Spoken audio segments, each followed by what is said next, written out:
Dear students, আসসালামু আলাইকুম। আজকে আমি তোমাদের জন্য নিয়ে এসেছি রেওমিলের পার্ট 2।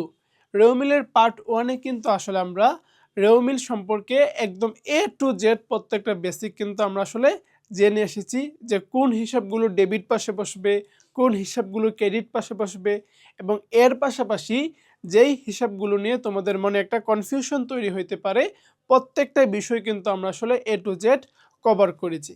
তাহলে আজকের পার্টে কি থাকছে? আজকের পার্টে থাকবে যে কিভাবে একটা রেওমিল তোমরা পরীক্ষায় আনসার করবা। আমরা এ টু জেড কিছু প্রশ্ন তোমাদেরকে সলভ করে দিব, এবং এর পাশাপাশি তোমাদের জন্য আরও কিছু চমক থাকতেছে আমাদের আজকের এই ভিডিওতে। তো চলো আমরা আসলে এই ভিডিওটা শুরু করি। দেখো, আমরা যদিও পার্ট 1-এ আমরা আসলে প্রত্যেকটা হিসাব নিয়ে আলোচনা করেছিলাম, তো এখানে আসলে আরও কিছু হিসাব আছে যেগুলো নিয়ে তোমাদের মনের মধ্যে একটু কনফিউশন তৈরি হইতে পারে, যে এই হিসাবগুলো আসলে কি, এগুলো কি ডেবিট পাশে বসবে নাকি ক্রেডিট পাশে বসবে। তো এই বিষয়গুলো নিয়ে আজকে আমি এখানে আলোচনা করব। তো চলো আমরা ফার্স্ট অফ অল দেখি কি কি হিসাব এখানে আছে। হ্যাঁ, তো প্রথমে এখানে আছে কালান্তিক মজুদ পণ্য। আচ্ছা, তো এই কালান্তিক মজুদ পণ্য বিষয়টা আসলে কি তোমাকে বুঝতে হবে। দেখো, এখানে বলছে কালান্তিক। কালান্তিক শব্দের মানে কি জানো? দেখো, তোমার কালান্তিক শব্দের আমি যদি মানে বলি, দেখো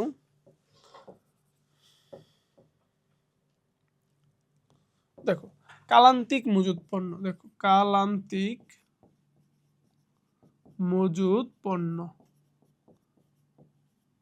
দেখো এখানে কালান্তিক, কাল মানে কি সময়, আর অন্ত মানে কি শেষ। তাহলে সময়ের শেষে যে মজুদ পণ্য, তার মানে আসলে এখানে বোঝানো হচ্ছে কালান্তিক মজুদ পণ্য বলতে সময়ের শেষে। তো সময়ের শেষে আসলে মজুদ পণ্য কোনটা থাকে বলো তো? সময়ের শেষে যে মজুদ পণ্য থাকে তার নাম হচ্ছে সমাপনী মজুদ পণ্য। সমাপনী মজুদ পণ্য। তার মানে এখানে কালান্তিক মজুদ পণ্য বলতে আমরা আসলে কি সমাপনী মজুদ পণ্যকে আমরা এখানে বুঝতেছি। তারপরে চলো লগ্নি। হ্যাঁ, এই লগ্নিটা আসলে কি, দেখো এই বিষয়টা নিয়ে সবার মনে একটা কনফিউশন থাকে, যে এখানে লগ্নি বিষয়টা আসলে কি। দেখো, লগ্নি, সঞ্চয়পত্র, প্রাইস বন্ড, সরকারি সিকিউরিটি, এই প্রত্যেকটা বিষয় হচ্ছে তোমার জন্য একটা বিনিয়োগ বা ইনভেস্টমেন্ট। ঠিক আছে, তাহলে এখানে প্রত্যেকটা বিষয় হচ্ছে তোমার জন্য বিনিয়োগ বা ইনভেস্টমেন্ট।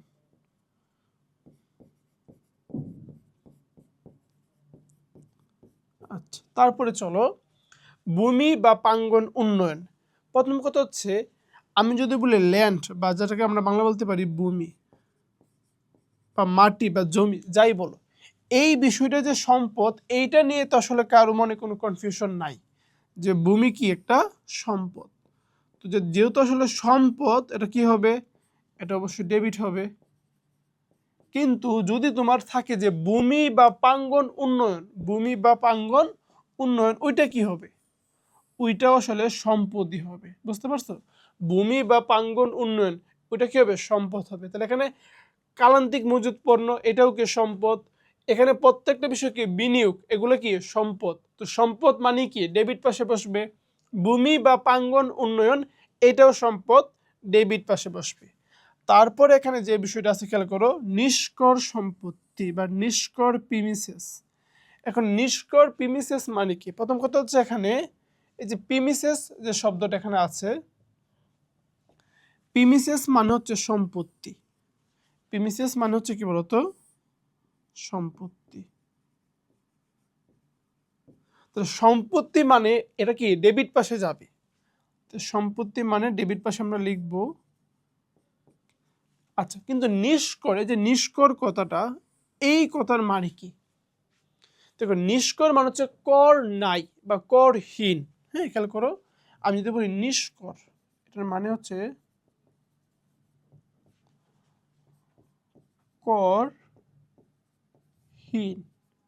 বা খাজনা মুক্ত। খাজনা মুক্ত। আচ্ছা, এবার এখানে একটা মজার বিষয় আছে। দেখো,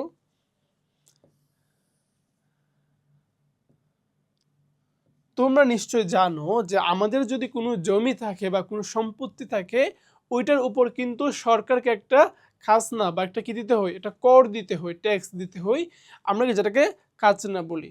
কিন্তু কিছু কিছু সম্পত্তি আছে যে সম্পত্তিগুলো ব্যবহারের জন্য সরকারকে কোনো রকম খাজনা দেওয়ার বা ট্যাক্স দেওয়ার প্রয়োজন পড়ে না। যেমন ধরো যে মসজিদ, মন্দির, গির্জা, বিভিন্ন সেবামূলক হসপিটাল, হ্যাঁ, তো এই বিষয়ের ক্ষেত্রে কিন্তু আসলে কোনো ধরনের ট্যাক্স দেওয়া লাগে না। তো ওই সম্পত্তিগুলোকে বলা হয় নিষ্কর সম্পত্তি, যে সম্পত্তির উপর তোমাকে কোনো রকম খাজনা বা ট্যাক্স দেওয়া লাগবে না। ওকে, প্রাথমিক খরচাবলী, দেখো প্রাথমিক খরচাবলী বলতে আমরা আসলে যেটাকে বুঝি যে একটা ব্যবসা যখন আসলে একদম শুরু করে, প্রথম দিকে শুরু করে, তখন আসলে কিছু বড় বড় রকমের খরচ হয়। তো ওই খরচগুলোকে বলা হয় কি প্রাথমিক খরচাবলী। এখানে একটা মজার বিষয় হচ্ছে, যদিও এখানে লেখা আছে কি বলতো, লেখা আছে খরচ, কিন্তু আসলে কিন্তু প্রাথমিক খরচাবলী কোনো খরচ না, বরং এটা হচ্ছে একটা সম্পত্তি, এটাকে একটা সম্পত্তি। তো এই বিষয়টা কিন্তু একটা মাথার মধ্যে রাখতে হবে যে সম্পত্তি যেহেতু, তাহলে কি এই সবগুলো কি অবশ্যই অবশ্যই ডেবিট পাশে যাবে। চলো আমরা নেক্সটে যাই, ডক চার্জ বা ডক খরচ, এই জিনিসটা আসলে কি। দেখো, ডক চার্জ বা ডক খরচ, তুমি যখন আসলে বিদেশ থেকে জাহাজের মাধ্যমে কোনো রকমের পণ্য আনবা আমাদের দেশে, মানে আমদানি করবা কোনো রকমের পণ্য, তখন ওই পণ্যটা আমদানি করার পরে তুমি তো আসলে সরাসরি তোমার বাসার মধ্যে বা সরাসরি তোমার দোকানে নিয়ে আসতে পারবা না। একটা পণ্য আমদানি করার পরে ওই পণ্যটা জাহাজ থেকে খালাস করে তোমাকে কি বন্দরের মধ্যে রাখতে হবে। তো বন্দরে 1-2 দিন থাকার পর ওখানে কিছু ফর্মালিটি আছে, ওগুলো পূরণ করে ওই পণ্যটা তোমার দোকানে বা শপে নিয়ে আসতে হবে। তো এই যে বন্দরের মধ্যে তুমি আসলে কিছুদিন ওই পণ্যটা থাকবে বা বন্দরের পণ্যটা কিছু সময় রাখা হবে, এর জন্য বন্দরের যে কর্তৃপক্ষ থাকবে তাকে একটা চার্জ দিতে হবে। এর নাম হচ্ছে কি ডক চার্জ বা ডক খরচ। তো যেহেতু এটা খরচ, কি হবে, ডেবিট হবে। ডোয়িং অফিসের বেতন, ধরো তোমার যে সমস্ত প্রতিষ্ঠান আসলে তোমার ম্যানুফ্যাকচারিং প্রতিষ্ঠান, মানে কোনো একটা পণ্য উৎপাদন করে, নতুন করে একটা পণ্যের ডিজাইন তৈরি করে, তো একটা পণ্য তৈরি করার আগে কিন্তু ওই পণ্যটা একটা ডিজাইন মেক করতে হয়। তো ওই ডিজাইনের যে খরচ, যারা আসলে ডিজাইনার আছে বা টেকনিশিয়ান আছে, ওদের যে বেতন, ওটাকে বলা হয় কি ডোয়িং অফিসের বেতন বা ডোয়িং অফিসের খরচ। এখন এখানে কমিশন তো সবাই জানে, কিন্তু বিষয় হচ্ছে দস্তুরি, এই কথাটা যখন পরীক্ষার মধ্যে আসে, দস্তরি বিষয়টা যখন পরীক্ষার মধ্যে আসে, সবাই অনেক বেশি পরিমাণে কনফিউজড হয়ে যায় যে দস্তরি জিনিসটা আসলে কি। তো আসলে তোমাকে জানতে হবে যে কমিশনের বাংলা হচ্ছে কি বলতো, দস্তরি। আরেকটা বিষয় আছে যেটা আসলে সবাই কনফিউজড, দফতর খরচ। এই দফতর খরচ বিষয়টা আসলে কি, সবাই কনফিউজড হয়ে যায়। তো আসলে তোমার দফতর খরচ মানে হলো অফিস খরচ, অফিস খরচ। তো আসলে এই বিষয়গুলো নিয়ে কিন্তু কনফিউশন হওয়ার কিছু নাই। আমরা আমাদের লেকচারটাকে এত সুন্দর করে প্রত্যেকটা অধ্যায়ের উপর সাজিয়ে নিচ্ছি যে এই প্লেলিস্টটা করার পরে বা আমাদের এই অ্যাকাউন্টিং নিয়ে করা লেকচারগুলো দেখার পরে, ভিডিওগুলো দেখার পরে অ্যাকাউন্টিংয়ের কোনো বিষয় নিয়ে তোমার মনে কোনো কনফিউশনের সুযোগই থাকবে না। বরং যত যত কনফিউশন আছে আমরা কিন্তু প্রত্যেকটা বই একদম মানে পুঙ্খানুপুঙ্খানুভাবে রিসার্চ করে সবগুলো কনফিউশন আমরা একদম একত্রে সলভ করে দিচ্ছি, যেন তোমার কোনো রকমের কোনো কনফিউশন আসলে এক্ষেত্রে না থাকে। ওকে, তো যতটা খরচ তো ডেবিট হবে। তারপরে সর্বশেষ এখানে আছে, দেখো কি এখানে আছে লয়ালিটি বা রাজ সালামি। ওকে, তাহলে রয়্যালিটি বা রাজ সালামি মানে হচ্ছে তুমি যদি অন্য কোনো কোম্পানির ধরো ব্র্যান্ড নেম ব্যবহার করো, তাদের কোনো একটা যন্ত্রপাতি ব্যবহার করো, ওটার প্যাটেন্ট বা কপিরাইট ব্যবহার করো, তাহলে তাদেরকে তোমার আয়ের একটা অংশ দিতে হবে। তাদেরকে প্রত্যেক মাসে কি একটা নির্দিষ্ট পরিমাণ টাকা দিতে হবে, যেটাকে বলা হয় রয়্যালিটি বা রাজ সালামি। ঠিক আছে, তো দেখবা যারা আসলে বিভিন্ন লেখক থাকে, ওরা তাদের বইয়ের বিনিময়ে, মানে তারা যে বই লিখে দিচ্ছে, তো ওই বই লেখার বিনিময়ে তারা আসলে প্রকাশনী সংস্থা থেকে প্রতি মাসে একটা কি পায়, রয়্যালিটি পায়। তো এটা হচ্ছে কি আমাদের জন্য একটা খরচ, ঠিক না, এটা হচ্ছে প্রতিষ্ঠানের জন্য একটা খরচ। তো যেহেতু এখানে সবগুলা খরচ, তাই সবগুলা কি হবে, ডেবিট হবে। আর এখানে সবগুলো যেহেতু সম্পদ, এজন্য কি হবে বলতো, ডেবিট হবে। তো চলো এখন আসলে আমরা দেখি একটা রেও মিল আমরা আসলে কিভাবে লিখতে পারি।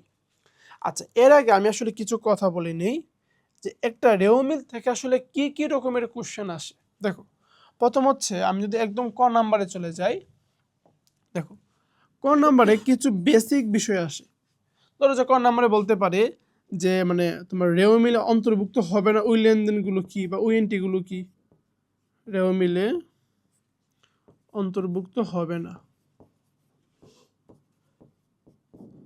অন্তর্ভুক্ত হবে না। ধরো যে রেও মিলে কোন এন্ট্রিগুলা বা কোন হিসাবগুলো আসবে না ওটার পরিমাণ বের করো, বা বলতে পারে যে সমন্বিত কই বের করো, ঠিক আছে, সমন্বিত কই নির্ণয় করো, নির্ণয় করো। তো আসলে এই যে বিষয়গুলো এখানে আছে, ঠিক আছে, এগুলো নর্মালি ক নম্বরে আরো কিছু ছোটখাটো বিষয় আসে। এখন চলো আসলে খতে কি আসে। খতে সাধারণত খতে বলে যে ওই রেও মিলটা লিখো, রেও মিলটাকে তৈরি করো, রেও মিল তৈরি করো,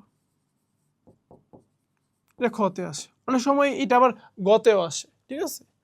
আর গতে আসে তোমার যে মুনাফা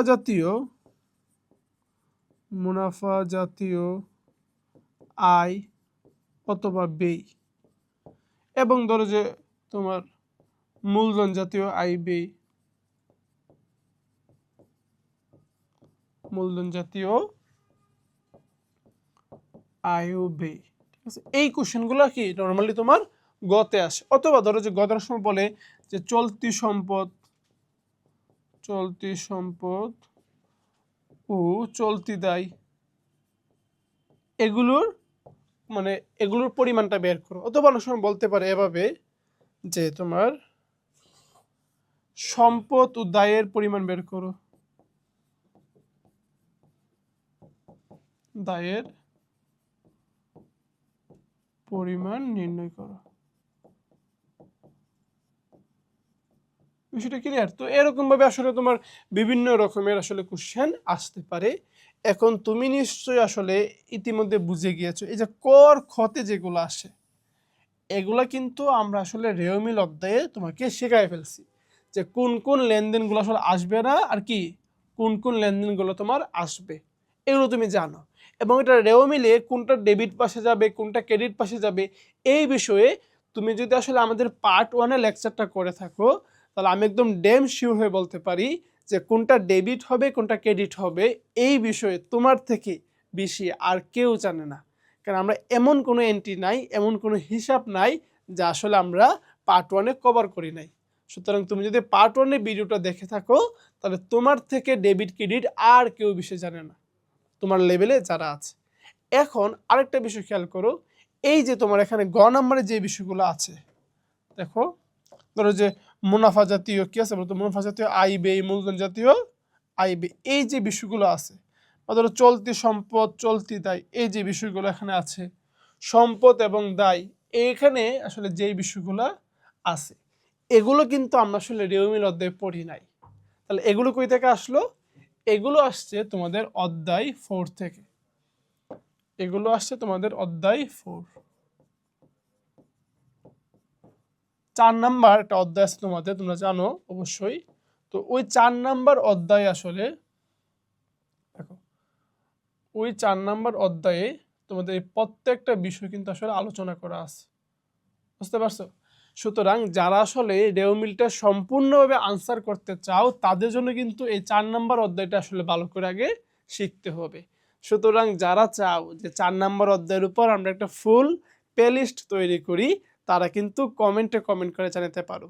যদি তোমরা অনেক অনেক বেশি কমেন্ট করো, রেসপন্স করো, তাহলে কি আমরা 4 নাম্বার অধ্যায়ের উপর খুব শীঘ্রই ভিডিও নিয়ে আসবো, ঠিক আছে? তাহলে এখন চলো আমরা দেখি একটা রেও মিল তৈরি যে আমরা করবো এটা কিভাবে তৈরি করব। তো দেখো সর্বপ্রথম আমরা আসলে যে বিষয়টা করব এখান থেকে ওইটা হচ্ছে প্রতিষ্ঠানের নাম লিখব। কি বলতো, প্রতিষ্ঠানের নাম। তাহলে প্রথম লিখবো কি, প্রতিষ্ঠানের নাম।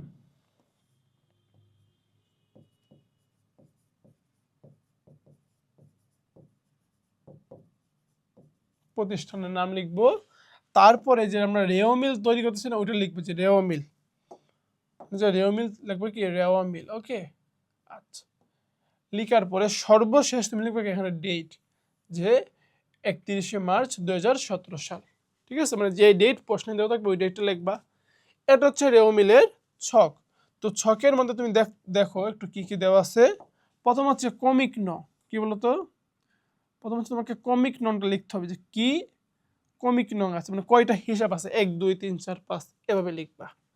তারপরে যে বিষয়টা আছে ওইটা হচ্ছে হিসাবের শিরোনাম। হিসাবের শিরোনাম ধরো যে নগদান হিসাব, মূলধন হিসাব, বিক্রয় হিসাব, দেনাদার হিসাব, কই হিসাব, এভাবে প্রত্যেকটা হিসাবের নাম লিখবা। তারপরে এখানে আসছে খতিয়ান পৃষ্ঠা, খপরি মানে কি বলতো, খতিয়ান পৃষ্ঠা লিখতে হবে। তারপরে তুমি যে দেখো এখানে হচ্ছে ডেবিট টাকা, এখানে হচ্ছে কি বলতো ক্রেডিট টাকা। তো এই হচ্ছে মূলত তোমার একটা রেও মিল দেখতে কিরকম হবে। তারপর তুমি ডেবিট দিকে প্রত্যেকটা যে মনে করো তোমার নগদান হিসাবে টাকা কত, এটা কি ডেবিট পাশে বসাই দিবা। আবার মূলধন কি হয়, ক্রেডিট হবে, সুতরাং কি মূলধনের টাকাটা ক্রেডিট পাশে বসাই দিবা।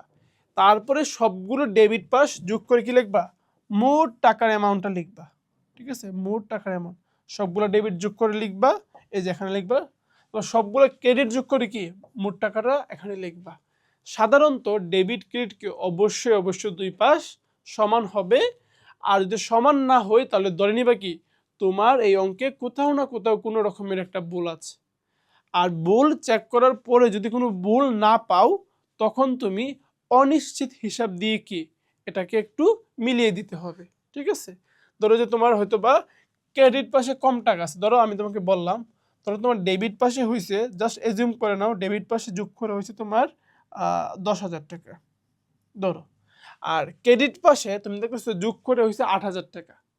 ধরো ক্রেডিট পাশে তুমি যোগ করে কি পাইছো 8,000 টাকা, তার মানে তো এখানে 10,000 এখানে 8,000, দুই পাশ মিলতেছে না। তখন তুমি কি করবা, তখন দেখো এখানে 8,000 এখানে 10,000, বেশি কোনটা, বেশি হচ্ছে 10,000। তাহলে যেইটা বেশি আছে ওইটা আমরা দুই পাশে লিখবো। এই 10,000কে আমরা এখানে দুই পাশে লিখে দেব, যেই টাকাটা বেশি ওটা কি আমরা দুই পাশে লিখবো। এখন বলো এখানে তো 10,000 ধরো আছে, ধরো এখানে 10,000 আছে, কিন্তু এখানে তো আসলে 10,000 নাই, এখানে আছে কত 8,000, তাহলে এখানে লিখবা আরো 2,000।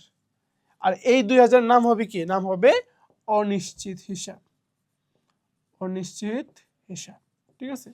এটা লিখবা কোথায়, লিখবা যে তোমার মুটের আগে, মুট আছে না, মুটের আগে লিখবা অনিশ্চিত হিসাব 2,000 টাকা।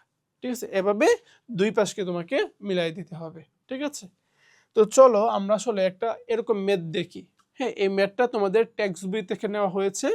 তো আসলে কি অ্যাকাউন্টিংয়ে খুব গুরুত্বপূর্ণ একটা বিষয় হচ্ছে অ্যাকাউন্টিং কিন্তু আসলে অনেক বিশাল এবং অনেক কমপ্লেক্স, কিন্তু তুমি যদি খুব সহজে পড়তে পারো, সহজে প্র্যাকটিস করতে পারো, তাহলে এই কমপ্লেক্স বিষয়টা তোমার নিকট অনেক অনেক বেশি পরিমাণ ইজিয়ার হয়ে যাবে। তোমাদের কিন্তু আসলে পাঠ্য বইয়ের বাহিরে তেমন কোনো কিছু আসে না। তো আমি আসলে তাদেরকে বলবো যারা আসলে অ্যাকাউন্টিং নিয়ে একটু চিন্তায় আছো, যে কি করব বুঝতে পারতেছি না, কিভাবে কি করতে হবে, আসলে আমরা মানে ঠিকভাবে একটা কুল কিনারা পাচ্ছি না, তাদেরকে বলবো আগে ট্যাক্স বইটা একটু ভালো করে পড়ো। ট্যাক্স বইয়ের এক্সাম্পলগুলো একটু ভালো করে পড়ো। অনুশীলনীর যে সৃজনশীল আছে, সিকিউগুলো আছে, ওইগুলো একটু ভালো করে পড়ো। তাহলে তোমার আসলে বোর্ড পরীক্ষায় ট্যাক্স বইয়ের বাইরে কোনো কিছু আসে না, এবং এক্ষেত্রে তোমার এ প্লাসটা কখনোই মিস হবে না।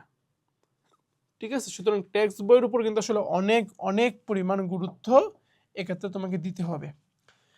তো চলো আমরা আসলে এই ম্যাথটা দেখি। তো কোম্পানির নাম কি, মামুন ট্রেডার্স হচ্ছে প্রতিষ্ঠানের নাম, তার ডেট হচ্ছে 2017 সালের 31শে মার্চ। তাহলে আমরা আগে ছকটা বানিয়ে ফেলবো এভাবে যে মামুন ট্রেডার্স রেও মিল 31শে মার্চ 2017। দেখো এটা হচ্ছে কি কোম্পানির নাম মামুন ট্রেডার্স, তারপর আমরা এখানে লিখছি কি, লিখছি রেও মিল, তারপর এখানে লিখবো কি 31শে মার্চ 2017 সাল। তো এই হচ্ছে মোটামুটি বিষয়। তারপর হচ্ছে কমিক নং, হিসাবের শিরোনাম, খতিয়ান পৃষ্ঠা, ডেবিট টাকা, ক্রেডিট টাকা। এখন আমরা আসলে সময় বাঁচানোর জন্য এখানে প্রত্যেকটা হিসাব আমরা কি বলতো এখানে অলরেডি লিখে রাখছি। তো তোমাকে আসলে কমিক নং দিতে হবে, প্রত্যেকটা হিসাবের নাম কি লিখতে হবে। দেখো কিন্তু যেই হিসাবগুলো রেও মিলে আসে না ওইগুলো তো লিখতে হবে না। ধরো এখানে যদি থাকতো এরকম যে আসবাবপত্র, ধরো এখানে ছিল, হ্যাঁ ধরো এখানে ছিল তোমার আসবাবপত্র, আসবাবপত্র 1 1, হ্যাঁ ধরো তোমার এখানে ছিল 1/1/2017, মানে হচ্ছে একদম প্রারম্ভিক ছিল। ধরো ছিল 10,000 টাকা, ধরো। তাহলে বলো তো প্রারম্ভিক আসবাবপত্র ছিল, এটাকে এখানে আসবে বলো তো? প্রারম্ভিক সম্পদ কি তোমার রেও মিলে আসবে? কখনোই কিন্তু আসলে আসবে না, ঠিক আছে? তো এক্ষেত্রে এই বিষয়টা মনে রাখতে হবে, যদি কোনো এন্ট্রি থাকে যেটা আসলে রেও মিলে আসবে না, ওইটাকে কি করতে হবে? সবার আগে ওই এন্ট্রিটাকে ক্রস করে বাদ দিয়ে দিতে হবে, ঠিক আছে? তো আমাদের এখানে আসলে রেও মিলে আসবে না এমন কোনো এন্ট্রি নাই। তো আমরা যেটা করব, প্রত্যেকটা এন্ট্রিকে আগে কি বলতো এখানে নাম লিখে ফেলবো, হিসাবের শিরোনামে কি প্রত্যেকটা এন্ট্রির নাম লিখে ফেলবো। তারপরে তাদের টাকাটা ডেবিট দিকে হলে ডেবিট পাশে বসাবো, আর কি ক্রেডিট দিকে হলে ক্রেডিট দিকে বসাই দেব। তো চলো আমরা একটু দেখি। দেখো প্রথম কি আছে এখানে, আমরা দেখি নগদান হিসাব 1,19,000 টাকা। আচ্ছা বলো তো নগদান হিসাবটা কি হয়? নগদান হিসাবটা ডেবিট হয়। কেন? কারণ নগদ হচ্ছে কি একটা সম্পদ। তো লিখো এখানে, আমরা লিখতে পারি যে এটা হচ্ছে কি সম্পদ, তাই ডেবিট হবে। ওকে, সম্পদ তাই ডেবিট হবে, সম্পদ ডেবিট। তার মানে এই যে 1,19,000 টাকাটা কি ডেবিট পাশে বসবে। তাহলে এখানে লেখো নগদান হিসাব 1,19,000 টাকা। আচ্ছা তারপরে চলো, তারপরে কি আছে দেখি আমরা। মূলধন হিসাব 1,00,000 টাকা। তো বলো তো মূলধন কত? 1,00,000। এখন বলো তো মূলধনটা কি হবে? মূলধনটা ক্রেডিট হবে, ঠিক না? তাহলে ক্রেডিট পাশে লিখো 1,00,000 টাকা, যে মূলধনের বরাবর লেখো 1,00,000 টাকা ক্রেডিট পাশে। আচ্ছা তারপরে আমরা দেখি, চলো কি আছে। বিক্রয় হিসাব 60,000 টাকা। এই যে বিক্রয় হিসাব 60,000 টাকা। তাহলে বিক্রয় কি হয়? বিক্রয় হচ্ছে ক্রেডিট। তাহলে বিক্রয় যদি ক্রেডিট হয়, আমরা তোমার ক্রেডিট পাশে গিয়ে লিখবো কত? 60,000 টাকা। তাহলে বিক্রয় বরাবর ক্রেডিট পাশে লিখবো কত? 60,000 টাকা। লিখা শেষ। তারপরে চলো বিক্রয়ের পরে কি আছে। বিক্রয়ের পরে আছে দেখো দেনাদার হিসাব। তো দেখো এই যে দেনাদার কি সম্পদ না? সম্পদ। তাহলে সম্পদ হলে এটা কি হবে? সম্পদ হলে অবশ্যই ডেবিট পাশে যাবে 9,000 টাকা। তো দেখো এই যে দেনাদারের বরাবর ডেবিট পাশে 9,000 টাকা। তারপর নেক্সট যে চলো কই হিসাব। দেখো কি আছে বলো তো? কই হিসাব। তাহলে কইটা কি? কইটা হচ্ছে একটা খরচ। তাহলে খরচ কি হবে? খরচ অবশ্যই ডেবিট। তো ডেবিট হলে কই হিসাব 20,000 টাকা যাবে কি ডেবিট পাশে। কই হিসাব 20,000 টাকা ডেবিট পাশে। ওকে, এবার দেখো বেতন খরচ। দেখো বেতন কি একটা খরচ? তাহলে বেতন কত? 3,000 টাকা। তাহলে যেহেতু ডেবিট, তাহলে বেতন 3,000 টাকা ডেবিট পাশে হবে। আচ্ছা তারপরে চলো আমরা আবার দেখি বাড়ি ভাড়া। দেখো বাড়ি ভাড়া কত? বাড়ি ভাড়া আছে এখানে 7,000 টাকা। তাহলে এটাও তো খরচ। তাহলে খরচ হইলে এটাও যাবে ডেবিট পাশে। তাহলে বাড়ি ভাড়া 7,000, এটাও যাবে কি ডেবিট পাশে। দেখো রেওমিল কিন্তু অনেক ইজি, জাস্ট দেখে দেখে বসাই দিবা এবং ডেবিট নাকি ক্রেডিট ওইটা বসাই দিবা।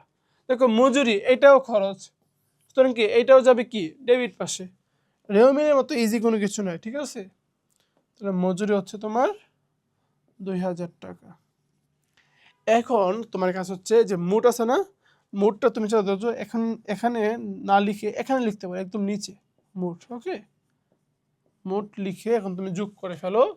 দেখো ডেবিট পাশে আছে 1,19,000, 9,000, 20,000, 3,000, 7,000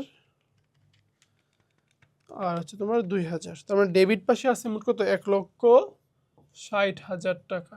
ওকে, আর এখানে আছে তোকে 1,60,000। তার মানে কি ডেবিট পাশে 1,60,000 আর কি ক্রেডিট পাশে 1,60,000। তার মানে দুই পাশ মিলে গেছে। সুতরাং নিচে লেখো যে 1,60,000 টাকা। এখানে কত? 1,60,000 টাকা। তারপর এখানে যে 2 দাগ দিয়ে 2 হিসাবটা বন্ধ করে দাও, ঠিক আছে? নিচে কি নিচে অবশ্যই 2 দাগ দিতে হবে।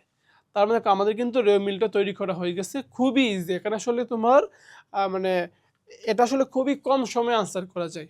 আমি আসলে সবসময় রেওমিলটা পরীক্ষা আনসার করতাম, কারণ হচ্ছে খুবই কম সময়ে আনসার করা যায় এবং এই ক্ষেত্রে আসলে ভুল হওয়ার পসিবিলিটিও কম থাকে যদি তুমি জানো জাস্ট কোনটা ডেবিট কোনটা ক্রেডিট হবে। এতটুকু জানতে পারলে আর কোনো রকমের কোনো কনফিউশনের কোনো সুযোগই কিন্তু এখানে থাকে না। ওকে, তো চলো আমরা আসলে আরেকটা কোশ্চেন আনসার করি, এবং এই কোশ্চেনটা কিন্তু একটু বড়, ঠিক আছে? তো খেয়াল করো, আমরা আগে দেখি কি কি আছে এখানে। মেসার্স মুন্না ট্রেডার্সের 2017 সালের 31শে ডিসেম্বর তারিখে, দেখো মেসার্স মুন্না ট্রেডার্সের 2017 সালের 31শে ডিসেম্বর তারিখের রেওমিল হিসাব তৈরি করো। দেখো অনেকগুলো হিসাব দেওয়া আছে না? আচ্ছা, যেহেতু আসলে অনেকগুলো হিসাব, তো লিখতে গেলে আমাদের অনেক বেশি সময় লাগবে, তো যার কারণে আমি আসলে এখানে সবগুলো হিসাব লিখেই রাখছি যেন কি আমাদের সময় কম লাগে। দেখো প্রায় 28টা হিসাব, ঠিক না? তো 28টা হিসাব লিখতে গেলে তো অনেক বেশি পরিমাণ সময়ের দরকার, এজন্য আসলে কি আমি হিসাবগুলো লিখিয়ে রাখছি, এবং পাশাপাশি কি কোনটা ডেবিট হবে কোনটা ক্রেডিট হবে এটার মানটাও বসায় রাখছি। এখন আমি তোমাকে প্রশ্ন থেকেই বুঝাই দেব কোনটা ডেবিট কোনটা ক্রেডিট এবং কেন ডেবিট ক্রেডিট হইল, এবং কোন হিসাবগুলো আসবে না ওইটাও কি আমি তোমাকে প্রশ্ন থেকেই বুঝাই দেব। জাস্ট আমার মানে আমি বুঝিয়ে দেওয়ার পরে তুমি যেটা করবা, তুমি তোমার খাতার মধ্যে একটা ছক করে আমি যেভাবে বুঝিয়েছি ওইভাবে তুমি আসলে এই ছকটা তৈরি করবা। দেখো এখানে তো ছক একটাই, কিন্তু আমি এখানে দুইটা করছি কেন? আমার তো আসলে এত বড় ছকটা খাতার মধ্যে জায়গা নেবে না, এজন্য। তো নর্মালি পরীক্ষায় এতগুলো এন্ট্রি আসে না, বাট আমরা একটা বড় অঙ্ক করতেছি যেন কি সবগুলো এন্ট্রি আমরা একসাথে শিখে ফেলতে পারি। তো নর্মালি পরীক্ষায় 12টা 15টা আসবে, 28টা, এত বিশাল পরিমাণ আসবে না, তাই তোমাদের টেনশনের কোনো কারণ নাই। বাট একটা বড় অঙ্ক সলভ করলে হচ্ছে কি ছোটো ছোটো 4-5টা অঙ্কে সলভ করার সমান হয়ে যায়, এবং অল্প সময়কে আমরা আসলে অ্যাকাউন্টিংয়ের প্রত্যেকটা বিষয় সম্পর্কে একটা ভালো আইডিয়া নিতে পারি, রেওমিলের প্রত্যেকটা এন্ট্রি সম্পর্কে আমাদের একটা ভালো আইডিয়া হয়ে যায়। তো চলো আমরা আসলে দেখি এখান থেকে। প্রথম হচ্ছে কোন হিসাবগুলো আসবে না, এটা দেখো। দেখো প্রথম আছে এখানে মজুদ পণ্য, কি আছে বলো তো? মজুদ পণ্য। তাহলে 1/17, তার মানে কি প্রারম্ভিক মজুদ পণ্য। তো আমি কি বলছিলাম বলো তো? বলছিলাম 6টা জিনিস আছে, কি আছে বলো তো? 6টা বিষয় আছে বলছিলাম, যে তোমার সমন্বিত কই, তারপর ধরো যে তোমার বিক্রিত পণ্যের ব্যয়, ঠিক আছে, মোট মুনাফা, মোটামুটি এই 3টা মনে রাখতে বলে চলে, মোট মুনাফা, ঠিক আছে। যদি দেখো তুমি যদি দেখো যে এই 3টা, তুমি যদি দেখো যে এই 3টা রেওমিলের মধ্যে আছে, তাহলে প্রারম্ভিক মজুদ পণ্য আসবে না। প্রারম্ভিক মজুদ পণ্য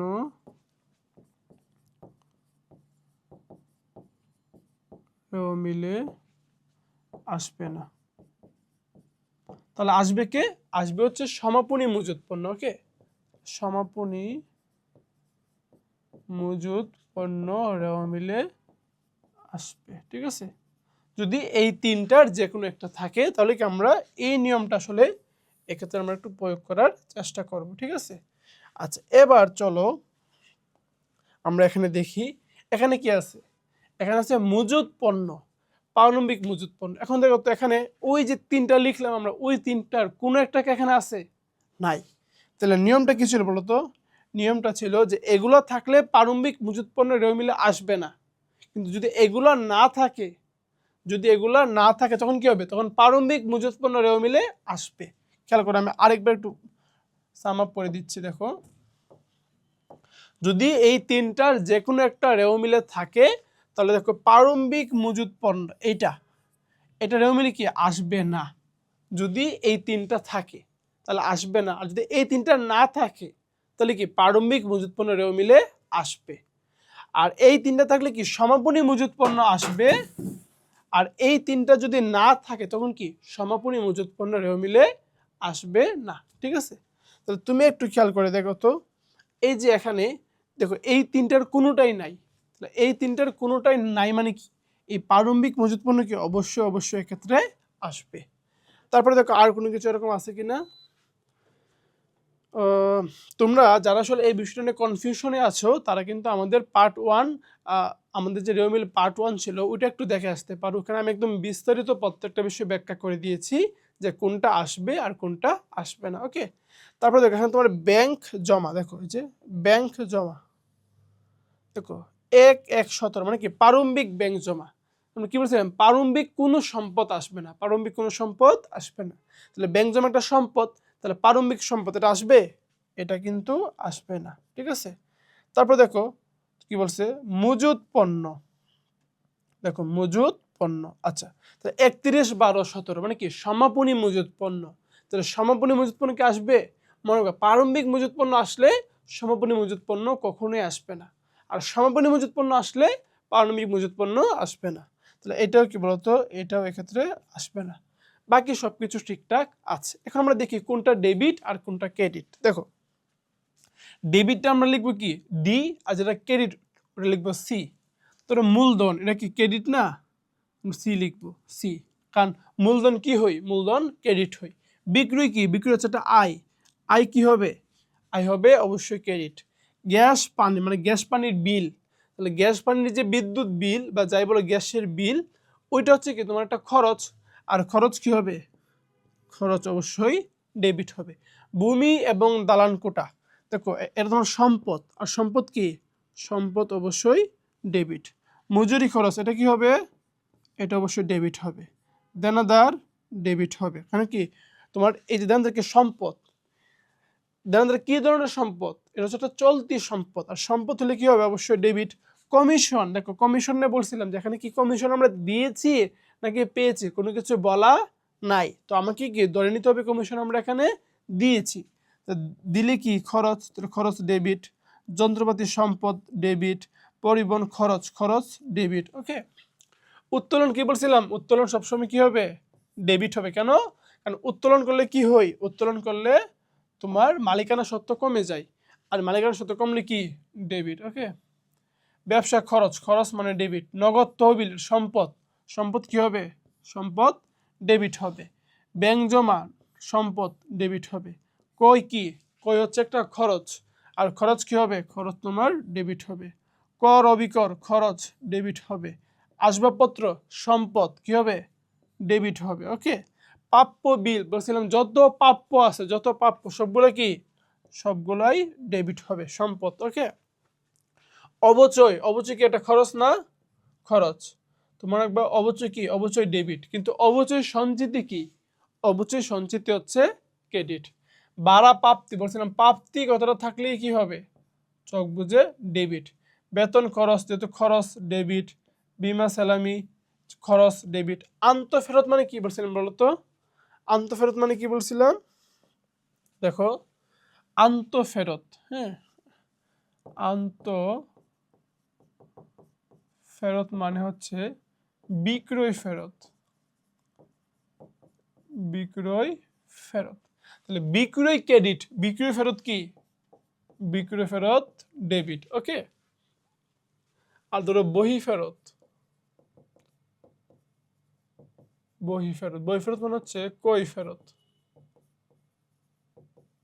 কই ফেরত। তাহলে কই কি, কই হচ্ছে ডেবিট, তাহলে কই যদি ডেবিট হয় কই ফেরত কি হবে, কই ফেরত হবে আমার ক্রেডিট। ওকে, আর ধরো যে আমি যদি বলি আন্তঃপরিবহন, দেখো আন্তঃপরিবহন বলো অথবা তোমার বহিঃপরিবহন বলো, যাই বলো, আন্তঃপরিবহন বহিঃপরিবহন, ঠিক আছে, এই বিষয়গুলো কি বলতো, এই বিষয়গুলো সব সময় হচ্ছে ডেবিট, ঠিক আছে। পরিবহন কথা আছে মানে কি ওইটা ডেবিট, ঠিক আছে। কিন্তু ফেরতের ক্ষেত্রে খেয়াল করতে হবে, ফেরতের ক্ষেত্রে আন্তঃফেরত কি হবে, আন্তঃফেরত হবে ডেবিট, কিন্তু বহিঃফেরত কি হবে, বহিঃফেরত হবে আমার ক্রেডিট। ওকে, তো চলো নেক্সটে যাই। তাহলে আন্তঃফেরত কি হবে, আন্তঃফেরত হবে আমার ডেবিট। পদেয় বিল, পদেয় বলছিলাম যত পদেয় থাকবে, পদেয় থাকলেই কি ওটা আমার ক্রেডিট। এটা হচ্ছে চলতি দায়, চলতি দায়। পাওনাদার চলতি দায় ক্রেডিট। বহি ফেরত, দেখো আন্তঃফেরত কি হয়েছে ডেবিট, তাহলে বই ফেরত কি হবে, বই ফেরত হবে আমার ক্রেডিট। ব্যাংক চার্জ এটা আমার একটা কি খরচ, তো খরচ কি হবে, খরচ হবে আমার ডেবিট। বাট্টা প্রাপ্তি, প্রাপ্তি কথা আছে মানে কি চোখ বুঝে আমার ক্রেডিট। দেখো আমাদের কিন্তু সবগুলো করা শেষ, এখন তুমি জাস্ট সুন্দর করে সবগুলো বসায় দাও এখানে। ওকে, দেখো এই যে মূলধন ক্রেডিট। মজুদ পণ্য, দেখো প্রারম্ভিক মজুদ পণ্য কি, এটা আমার একটা খরচ, তো খরচ কি হবে আমার এখানে ডেবিট। বিক্রয় ক্রেডিট। গ্যাস ও পানি এটা খরচ ডেবিট। ভূমি ও দালান কোটা সম্পদ ডেবিট। মজুরি খরচ, খরচ ডেবিট। দেনাদার সম্পদ ডেবিট। কমিশন কোনো কিছু বলা নাই মানে কি কমিশন দিয়েছি, সুতরাং খরচ ডেবিট। যন্ত্রপাতি সম্পদ ডেবিট। পরিবহন খরচ, খরচ মানে কি বলতো ডেবিট। উত্তোলন মানে কি ডেবিট। ব্যবসা খরচ ডেবিট। নগদ তহবিল ব্যাংক জমা সম্পদ, এই জন্য কি হবে ডেবিট দিকে বসবে। ওকে, কই এটা একটা খরচ তাই ডেবিট দিকে বসবে। কর ও অবিকর খরচ না, তাই খরচ হলে ডেবিট দিকে। আসবাবপত্র সম্পদ ডেবিট দিকে যাবে। প্রাপ্য বিল হচ্ছে একটা সম্পদ, ডেবিট দিকে যাবে। অবচয় একটা খরচ, ডেবিট দিকে। বাড়া প্রাপ্তি, প্রাপ্তি আছে মানে কি বলতো প্রাপ্তি থাকলেই ক্রেডিট দিকে যাবে। ওকে, বেতন খরচ, খরচ মানে ডেবিট। বিমা সেলামি খরচ ডেবিট। আন্ত ফেরত মানে কি বিক্রয় ফেরত, তাহলে বিক্রয় ক্রেডিট, বিক্রয় ফেরত কি ডেবিট। পদেও বিল, পদেও আছে মানে কি চকবুতি সবগুলো কি হবে বলতো ক্রেডিট হবে। ওকে, পাওনাদার চলতি দায় ক্রেডিট। বহি ফেরত, বই ফেরত মানে কি কই ফেরত, তাহলে কই হচ্ছে ডেবিট আর কি কই ফেরত হচ্ছে আমার ক্রেডিট। ওকে, তারপরে দেখো ব্যাংক চার্জ খরচ ডেবিট। বাট্টা প্রাপ্তি, প্রাপ্তি আছে মানে কি চক বুঝে আমার ক্রেডিট। দেখো তারপরে সবগুলা তুমি যদি ডেবিট পাস সবগুলো যোগ করো তখন হবে কি 1,62,520। সেমভাবে তুমি যদি সবটা ক্রেডিট পাস যোগ করো এখানে কি হবে 1,62,520। যেহেতু অঙ্কটা অনেক অনেক বড় তা আসলে কি আমরা এখানে হাতে কলমে করে সময় নষ্ট করতে চাচ্ছি না। এখানে মূল বিষয়টা হচ্ছে তুমি আসলে ডেবিট ক্রেডিটটা চেনো কিনা, কোন হিসাবটা ডেবিটে যাবে কোন হিসাবটা ক্রেডিটে যাবে, এই বিষয়টা তুমি আসলে বুঝতে পারো কিনা, এটাই হচ্ছে কিন্তু এখানের মূল প্রতিপাদ্য বিষয়, মূল বেসিক একদম কোর কনসেপ্ট হচ্ছে এটাই। সুতরাং আই হোপ আমরা তো এখানে সলভ করে দিয়েছি যে কোনটা ডেবিটে কোনটা ক্রেডিটে যাবে, তাই এখানে আসলে তোমার কোনো রকমের সমস্যার সম্মুখীন হতে হবে না ইনশাল্লাহ। এই অঙ্কটা তুমি কি প্রশ্ন দেখে দেখে, যে প্রশ্নটা দেখে দেখে কি তুমি তোমার বাসায় একটু প্র্যাকটিস করার চেষ্টা করবা, ঠিক আছে। তো চলো আসলে আমরা এরপরে নেক্সটে আমরা দেখি। দেখো তোমার রেওয়া মিলের মধ্যে আসলে অনেক রকমের ভুল আছে। মানে আমরা যখন আসলে একটা অ্যাকাউন্টিং করি তখন আমাদের অনেক রকমের ভুল হয়, ঠিক আছে। তো আমি যদি তোমাকে একটু বলি, দেখো আমরা যখন আসলে অ্যাকাউন্টিংয়ের ম্যাথ করি বা যে কোনো কিছু করি, আমরা তো যখন হিসাব রাখি, ওই হিসাব রাখতে গিয়ে অ্যাকাউন্টিংয়ের মধ্যে আসলে হিসাব জিনিসটা রাখতে গিয়ে আমাদের অনেক রকমের ভুল হয়। দেখো আমাদের এখানে অনেক রকমের ভুল হবে। এখন এই ভুলটাকে আমরা আসলে দুইটা ভাগে ভাগ করতে পারি। দেখো একটা হচ্ছে কিছু কিছু ভুল আছে, দেখো কিছু কিছু ভুল আছে। দেখো রেওমিল তৈরির উদ্দেশ্য কি জানো? রেওমিল তৈরির উদ্দেশ্য হচ্ছে, দেখো এমসিকিউতে আসে, রেওমিলের উদ্দেশ্য হলো আমার গাণিতিক শুদ্ধতা যাচাই করা। গাণিতিক শুদ্ধতা যাচাই করা, খেয়াল করো। তাহলে রেওমিল উদ্দেশ্য কি বলতো গাণিতিক শুদ্ধতা যাচাই করা। তার মানে রেওমিলের মাধ্যমে তোমার অঙ্কটা সঠিক হয়েছে কিনা দুই পাশ মিললে, ডেবিট এবং ক্রেডিট পাশ মিললে কি তুমি বলতে পারো যে হ্যাঁ অঙ্কটা সঠিক হয়েছে। তার মানে রেওমিল কিছু কিছু ভুল ধরতে পারে, কিছু কিছু ভুল কি রেওমিল ধরতে পারে, এবং ওই ভুল ধরার মাধ্যমে কি বলতো গাণিতিক শুদ্ধতা যাচাই করতে পারে। তাহলে আমরা বলতে পারি যে ভুল আছে দুই রকম, কিছু ভুল আছে রেওমিল ধরতে পারে না, রেওমিল ধরতে পারে না, ঠিক আছে। আবার কিছু ভুল আছে রেওমিল ধরতে পারে, রেওমিল ধরতে পারে। এখন এখানে মূল কনফিউশন আসলে এখানেই তৈরি হয়।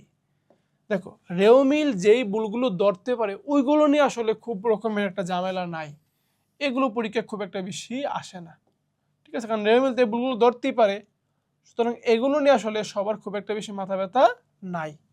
কিন্তু কিছু ভুল আছে যেগুলো রেওমিল ধরতে পারে না, এবং এই ভুলগুলো নিয়ে কিন্তু আসলে সবার মনের মধ্যে একটা কনফিউশন আছে, এবং এই ভুলগুলো থেকে তোমাদের এমসিকিউ খুব বেশি পরিমাণে আসে। এই ভুলগুলো থেকে কি খুব বেশি পরিমাণে এক্সামের মধ্যে এমসিকিউ আসে। এখন আমি রেওমিল কোন ভুলগুলো ধরতে পারে না ওই ভুলগুলো তোমাদেরকে পড়াবো এবং আমি তোমাদেরকে এশিওর করতেছি 100% এশিওর করতেছি তুমি যে কোনো বোর্ডের হোক বাংলাদেশের যে কোনো প্রান্ত থেকে তুমি এই ভিডিওটা দেখতেছো তুমি যদি এসএসসি লেভেলে পড়াশোনা করে থাকো তাহলে তুমি যে কোনো বোর্ডের হইতে পারো। রেওমিলের এই যে ভুলগুলো আছে এখান থেকে তোমার বোর্ড পরীক্ষায় কমপক্ষে একটা কোশ্চেন অবশ্যই থাকবে। তুমি বাংলাদেশের যে কোনো বোর্ডের হইতে পারো, যে কোনো প্রান্তের হইতে পারো, যে কোনো জেলা বা উপজেলার হইতে পারো, এই অংশটা থেকে তোমার বোর্ড পরীক্ষায় একটা কোশ্চেন অবশ্যই থাকবে। আর এটা হচ্ছে রেওমিলের ভুল। কোন ভুলগুলো বলো তো? ওই ভুলগুলো যেগুলো রেওমিল ধরতে পারে না। ওকে,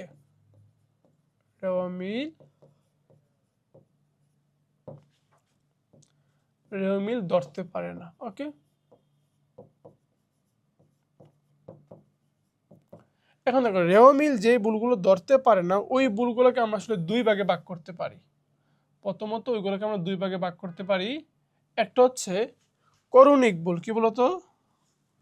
একটা হচ্ছে করণিক ভুল আর একটা হচ্ছে নীতিগত ভুল। আচ্ছা, এখন এই করণিক ভুলকে আমরা আবার চারটা ভাগে ভাগ করতে পারি। একটা হচ্ছে বাদ পড়ার ভুল, মানে বাদ পড়া মানে এখানে কোনো কিছু বাদ পড়ে যাবে, লিখার ভুল। আচ্ছা, আরটা হচ্ছে বেদাখিলার ভুল, আরটা হচ্ছে পরিপূরক ভুল। এখন আমরা এই প্রত্যেকটা ভুল নিয়ে আসলে আলোচনা করব যে বাদ পড়ার ভুলটা আসলে কি, লিখার ভুল বিষয়টা আসলে কি, বেদাখিলার ভুলটা কি, আর পরিপূরক ভুলটা কি। আর এখানে সবচেয়ে বেশি যদি গুরুত্বপূর্ণ বলি আসলে সবচেয়ে বেশি গুরুত্বপূর্ণ এখানে হচ্ছে নীতিগত ভুল, এবং এটাই পরীক্ষায় সবচেয়ে বেশি পরিমাণে আসে, নীতিগত ভুল। ওকে, আর এগুলোও কম বেশি পরীক্ষাতে আসে। তো চলো আমরা দেখি প্রত্যেকটা ভুল সম্পর্কে আমরা একটু আসলে আইডিয়া নিয়ে আসি যে প্রত্যেকটা ভুল আসলে আমরা কিভাবে রেওমিল ধরতে পারে না। তো এর আগে তোমাকে আগে বুঝতে হবে যে রেওমিল ভুল ধরে কিভাবে। তুমি যদি ওইটাই না বুঝো যে রেওমিল কিভাবে ভুল ধরে, তাহলে এই ভুলগুলো কেন ধরা পড়ে না এটা বুঝতে পারবে না। তুমি যদি জানো যে আসলে একটা মানুষ কিভাবে ভুল করে বা কিভাবে সে ভুল ধরে, যদি ওই বিষয়ে তুমি জানো তাহলে তুমি বুঝতে পারবে যে কিভাবে ভুল করলে সে ধরতে পারবে না। ধরো তোমার এক বন্ধু, তুমি জানো যে আসলে সে এই ধরনের ভুলগুলো ধরতে পারে, তার মানে এই ভুলগুলোর বাহিরে যে ভুলগুলো আছে ওইগুলো সে ধরতে পারবে না। তার মানে তোমাকে আগে জানতে হবে যে রেওমিল কিভাবে ভুল ধরে। চলো আমরা ওইটা আগে একটু জানিয়ে আসি যে রেওমিল কিভাবে ভুল ধরে। রেওমিলের ভুল ধরো এটা তোমার ডেবিট পাস, ডেবিট, এটা ধরো তোমার ক্রেডিট। ওকে, এখন রেওমিলের নিয়মটা হচ্ছে, রেওমিলের নিয়ম হচ্ছে ডেবিট এবং ক্রেডিট সমান হতে হবে। দেখো রেওমিলের নিয়ম হচ্ছে কি বলতো, ডেবিট এবং ক্রেডিট সমান হতে হবে। আমরা একটু মার্কেটটা চেঞ্জ করে নিচ্ছি। দেখো ডেবিট এবং ক্রেডিট কি বলতো সমান হইতে হবে। যদি ডেবিট ক্রেডিট সমান হয়ে যায় সেই ক্ষেত্রে কিন্তু রেওমিল কোনো ভুল ধরতে পারে না। সেক্ষেত্রে কি রেওমিল কোনো ভুল ধরতে পারে না। আমি তোমাকে একটু ইজিলি বুঝাই। ধরো আমি নগদে কই করলাম, তাহলে নগদে কই করলে যাবে হচ্ছে কই হিসাব ডেবিট, কই হিসাব ডেবিট, ধরো যে 5,000 টাকা, আর নগদান ক্রেডিট 5,000 টাকা, নগদান হিসাব ক্রেডিট 5,000 টাকা। এবার তুমি আসলে একটা বিষয় একটু খেয়াল করো এখান থেকে। ধরো আমি আসলে কই হিসাবে লিখছি ডেবিট 5,000 টাকা, তাহলে এখানে কই হিসাবে লিখলাম 5,000 টাকা ধরো, কিন্তু নগদান হিসাবে ক্রেডিট মানে নগদান হিসাবকে কমাইতে হবে। কত টাকা কমাইতে হবে? 5,000 টাকা। কিন্তু আমি নগদান হিসাবকে 5,000 টাকা কমাই নাই, নগদান হিসাব কি 5,000 টাকা কমাই নাই, তখন এই ক্রেডিট পাশে কি টাকার অঙ্ক বেশি হবে। বা ধরো তোমাকে আমি আরেকটু ইজিলি বুঝাই। ধরো এখানে আমি কই করছিলাম বাকিতে, ধরো আমি কই করছিলাম বাকিতে, এখানে কি আসবে? আসবে পাওনাদার। ধরো আমি তোমার কই হিসাব ডেবিট পাশে লিখছি কত? ডেবিট পাশে লিখছি 5,000 টাকা, কিন্তু এই যে পাওনাদার হিসাব ক্রেডিট পাশে 5,000 লিখি নাই। দেখো আমি এখানে কোনো কিছু লিখি নাই, ধরো ভুলে কোনো কিছু লিখি নাই। তাহলে ডেবিট পাশে আছে 5,000, ডেবিটে যোগফল হবে কত? 5,000। ক্রেডিট পাশে পাওনাদার লিখি নাই, তাহলে এখানে যোগফল হবে কত? 0। তো যখন দুই পাশটা মিলবে না, মিলছে? মিলে নাই তো। তো যখন মিলবে না তখন রেওমিল ভাববে যে হ্যাঁ তার মানে কোনো না কোনো একটা ভুল আছে। বুঝতে পারছো? কিন্তু ধরো আমি তোমাকে বোঝাই, ধরো তোমার এখানে আছে পাওনাদার হিসাব, বা ধরো যে এখানে আছে কি কই হিসাব। এখন কই হিসাবে 5,000 টাকা না লিখে তুমি লিখে ফেলছো আসবাবপত্র হিসাবে 5,000। কি বলতো? তুমি লিখে ফেলছো কি আসবাবপত্র হিসাবে 5,000। তাহলে কই হিসাবে দেখো, তুমি যদি কই হিসাবে 5,000 লিখো এটাও যাবে ডেবিট দিকে। তুমি যদি আসবাবপত্র হিসাবে 5,000 লিখো তাহলে আসবাবপত্র কি হয়? ডেবিট হয়, এইটাও যাবে ডেবিট পাশে। তাহলে রেওমিল তো আসলে এইটা বুঝে না যে তুমি টাকাটা কই হিসাবে লিখার কথা, তুমি লিখে ফেলছো কি আসবাবপত্র হিসাবে বলে লিখে ফেলছো। এটা কিন্তু রেওমিল বুঝবে না। সে দেখবে টাকাটা কই হিসাবে লিখলে ডেবিট পাশে যাওয়ার কথা ছিল, টাকাটা ডেবিট পাশে আছে, তার মানে কোনো ভুল হয় নাই। বিষয়টা বুঝতে পারছো? তার মানে কিন্তু সে আসলে অনেক ভুল ধরতে পারে না। ধরো যে একটা এন্ট্রি, ধরো যে আমার এই এন্ট্রিটা সম্পূর্ণভাবে বাদ পড়ে গেছে, এই লেনদেনটা সম্পূর্ণভাবে কি একদম বাদ পড়ে গেছে। তো সম্পূর্ণভাবে বাদ পড়ে গেলে কয় হিসাবে 5,000 টাকা কম লেখা হয়েছে, আবার তোমার মানে ডেবিট দিকে 5,000 টাকা কম লেখা হয়েছে, আবার পাওনাদার হিসাবে ক্রেডিট দিকেও 5,000 টাকা কম লেখা হয়েছে। তাহলে দুই পাশে যেহেতু কম লিখছে, দুই পাশে অবশ্যই সমান সমান হবে। তার মানে এই ভুলটাকে কিন্তু ধরতে পারবে না। তো আসলে এরকম অনেক অনেক রকমের ভুল আছে যেগুলোকে রেওমিল ভালো করে আইডেন্টিফিকেশন করতে পারে না। তো আমরা ওই ভুলগুলো একটু দেখি। প্রথম হচ্ছে বাদ পড়ার ভুল। ধরো আমি তোমাকে বললাম না, ধরো আমি তোমার এই যে দাঁড়ে পণ্য কই করছি, তাহলে কই হিসাব ডেবিট, আর আমার পাওনাদার হচ্ছে ক্রেডিট, পাওনাদার হিসাব ক্রেডিট। আচ্ছা একটু খেয়াল করো, তাহলে কই হিসাব ডেবিট কি বলতো, পাওনাদার হিসাবকে আমার ক্রেডিট। তা ধরো আমি যদি এই লেনদেনটা না লিখি, তাহলে না লিখলে কই কি হচ্ছে দেখো, কই হচ্ছে আমার ডেবিট, খেয়াল করো কই হচ্ছে আমার ডেবিট, আর আমার তখন কি পাওনাদার হচ্ছে আমার ক্রেডিট। তা আমি ধরো যে এখানে 5,000 টাকা, হ্যাঁ ধরো যে 5,000 টাকা, এখানে ধরো 5,000 টাকা। তা আমি যদি এই লেনদেন, ধরো এই লেনদেনটা আমি সম্পূর্ণভাবে, ধরো যে বাকিতে পণ্য কই না, বাকিতে পণ্য কই 5,000 টাকা, বাকিতে পণ্য কই 5,000 টাকা, ধরো এই লেনদেনটা আমি সম্পূর্ণভাবে বাদ দিয়ে দিলাম। সম্পূর্ণভাবে বাদ দিলে আমার কই হিসাব ডেবিট পাশে আমি কি 5,000 টাকা কম লিখবো, আবার পাওনাদার হিসাব ক্রেডিট এটাও তো লিখবো না। যদি আমি দেখো, যদি আমি কই হিসাবটা 5,000 টাকা লিখি, যদি আমি কই হিসাবটা 5,000 টাকা লিখি ডেবিট পাশে, তাহলে ডেবিট পাশে 5,000 বৃদ্ধি পাবে। যদি আমি না লিখি তাহলে ডেবিট পাশে 5,000 টাকা কম লিখছি। সেমভাবে যদি আমি পাওনাদার হিসাব এটা না লিখি, তার মানে কি ক্রেডিট পাশেও 5,000 টাকা কম লিখছি। তাহলে ডেবিট পাশেও 5,000 টাকা কম, ক্রেডিট পাশেও কি 5,000 টাকা কম। তাহলে রেওমিল তো দেখবি কি যে দুই দিকে সেম সেম, দুই দিকে সেম সেম, তার মানে কি এখানে কোনো ভুল নাই।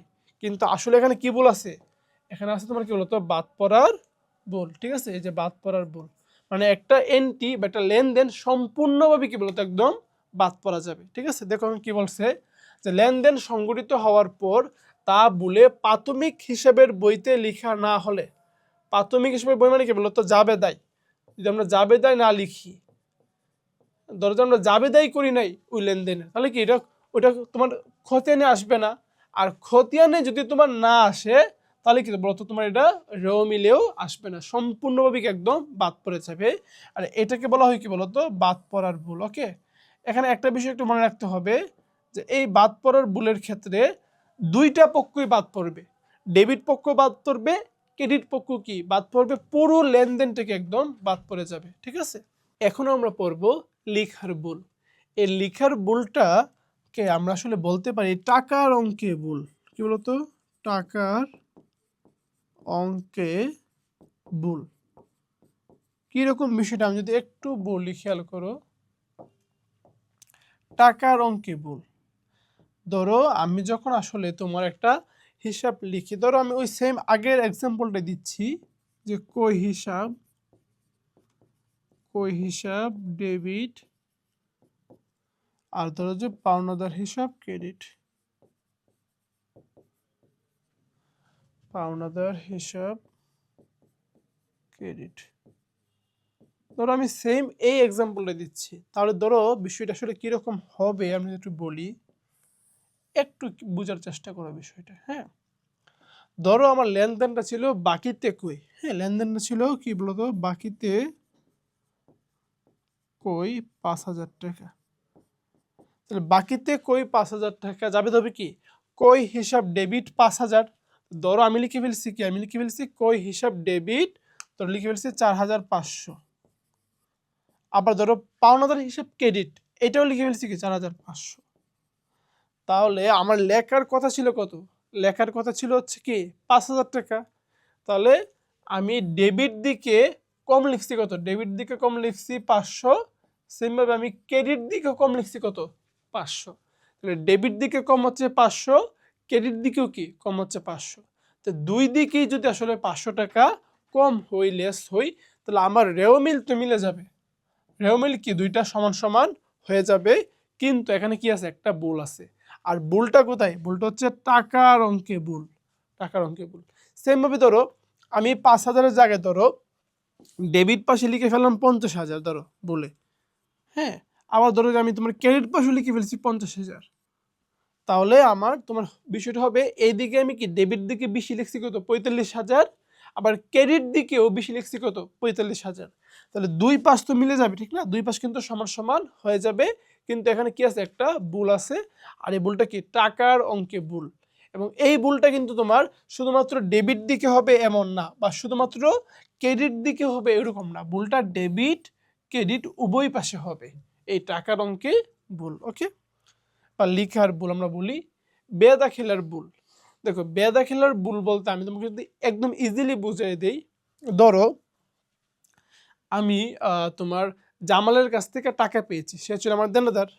তো এটা যাবে হবে কি, যাবে হবে নগদান হিসাব ডেবিট, নগদান হিসাব ডেবিট। ধরো তার থেকে আমি টাকা পেয়েছি 2,000, তো নগদান হিসাব ডেবিট কত, ডেবিট হচ্ছে আমার 2,000 টাকা। ওকে, আবার ধরো আমি তোমার টাকা যে পেয়েছি হবে কি দেনাদার, দেনাদার বেকের ধরো যে আমি জামালের কাছ থেকে পেয়েছি, তো বেকের হবে জামাল হিসাব ক্রেডিট 2,000। আচ্ছা, এবার এখানে একটা মজার বিষয় দেখো, এখানে আসলে মূলত এখানে হিসাবটা কার, হিসাবটা হচ্ছে জামালের হিসাব, যে নগদান হিসাব ডেবিট 2,000 আর জামাল হিসাব ক্রেডিট কত 2,000। আমি যদি দেখো জামাল হিসাবের জায়গায় এই হিসাবের নামটাকে চেঞ্জ করে দিচ্ছি, হিসাবের নামটা চেঞ্জ করে ধরে আমি লিখলাম কামাল হিসাব, কামাল হিসাব। ওকে, তাহলে এই যে আমরা হিসাবের নাম বা নামটাকে পরিবর্তন করে দিচ্ছি, তাহলে এতে করে দেখো জামাল তো আসলে ক্রেডিট হওয়ার কথা ছিল 2,000, এখন 2,000 টাকা ক্রেডিটই হবে, কিন্তু হবে কার নামে, হবে কামালের নামে। তো ডেবিট ক্রেডিট তো মিলে যাবে, ডেবিট ক্রেডিটে কিন্তু কোনো রকম সমস্যা হবে না, কিন্তু তোমার আসলে জামালের জায়গায় কে হয়ে গেছে, কামাল হয়ে গেছে। তাহলে এই যে এই ভুলটা, এই ভুলটাকে বলা হয় কি বলতো, এই ভুলটাকে আমরা বলি বেদাখিলার ভুল। ঠিক আছে, এই ভুলটাকে আমরা কি বলবো, বেদাখিলার ভুল বলবো। এবং এই ভুলটা রেওমিল ধরতে পারে না, কারণ এই ভুলটা হওয়ার সত্ত্বেও রেওমিলের দুই পাশ কি মিলে যাবে। দেখো এখানে কি বলছে, যে একটি হিসাবের পরিবর্তে, একটি হিসাবের পরিবর্তে অন্য আরেকটি হিসাব, দেখো অন্য আরেকটি হিসাবের সঠিক দিকে লিখবো আমরা। দেখো আমরা কিন্তু তোমার দেখো এখানে তোমার জাস্ট জামালের বদলে কি কামাল লিখছি, কিন্তু ঘুরে ফেলে কিন্তু লিখছি কোন পাশে, ক্রেডিট পাশে লিখছি। দেখো লিখছি কিন্তু সঠিক পাশে, ক্রেডিট পাশে লিখার কথা ক্রেডিট পাশে লিখছি, কিন্তু কি বলতো একটা হিসাবের পরিবর্তে আর একটা হিসাব আমরা লিখে ফেলছি। ঠিক আছে, দেখো জামালের পরিবর্তে কি কামাল লিখে ফেলছি, তাহলে এই ক্ষেত্রে কি এটাকে বলা হবে আমরা বেদাখিলার ভুল। ঠিক আছে, তারপর আছে আমার পরিপূরক বা স্বয়ংশোধক ভুল। এক্ষেত্রে ভুল হবে দুইটা, এক্ষেত্রে ভুল হবে করে বলতো দুইটা। ঠিক আছে, একটু খেয়াল করো, তো ভুল হবে দুইটা, এবং মজার বিষয় হচ্ছে প্রথম ভুল হবে, প্রথমটা ভুল হবে, প্রথমটা ভুল হবে, এবং দ্বিতীয় ভুলটা, যে দ্বিতীয় ভুল দ্বারা প্রথম ভুল সংশোধন হবে, দ্বিতীয় ভুল দ্বারা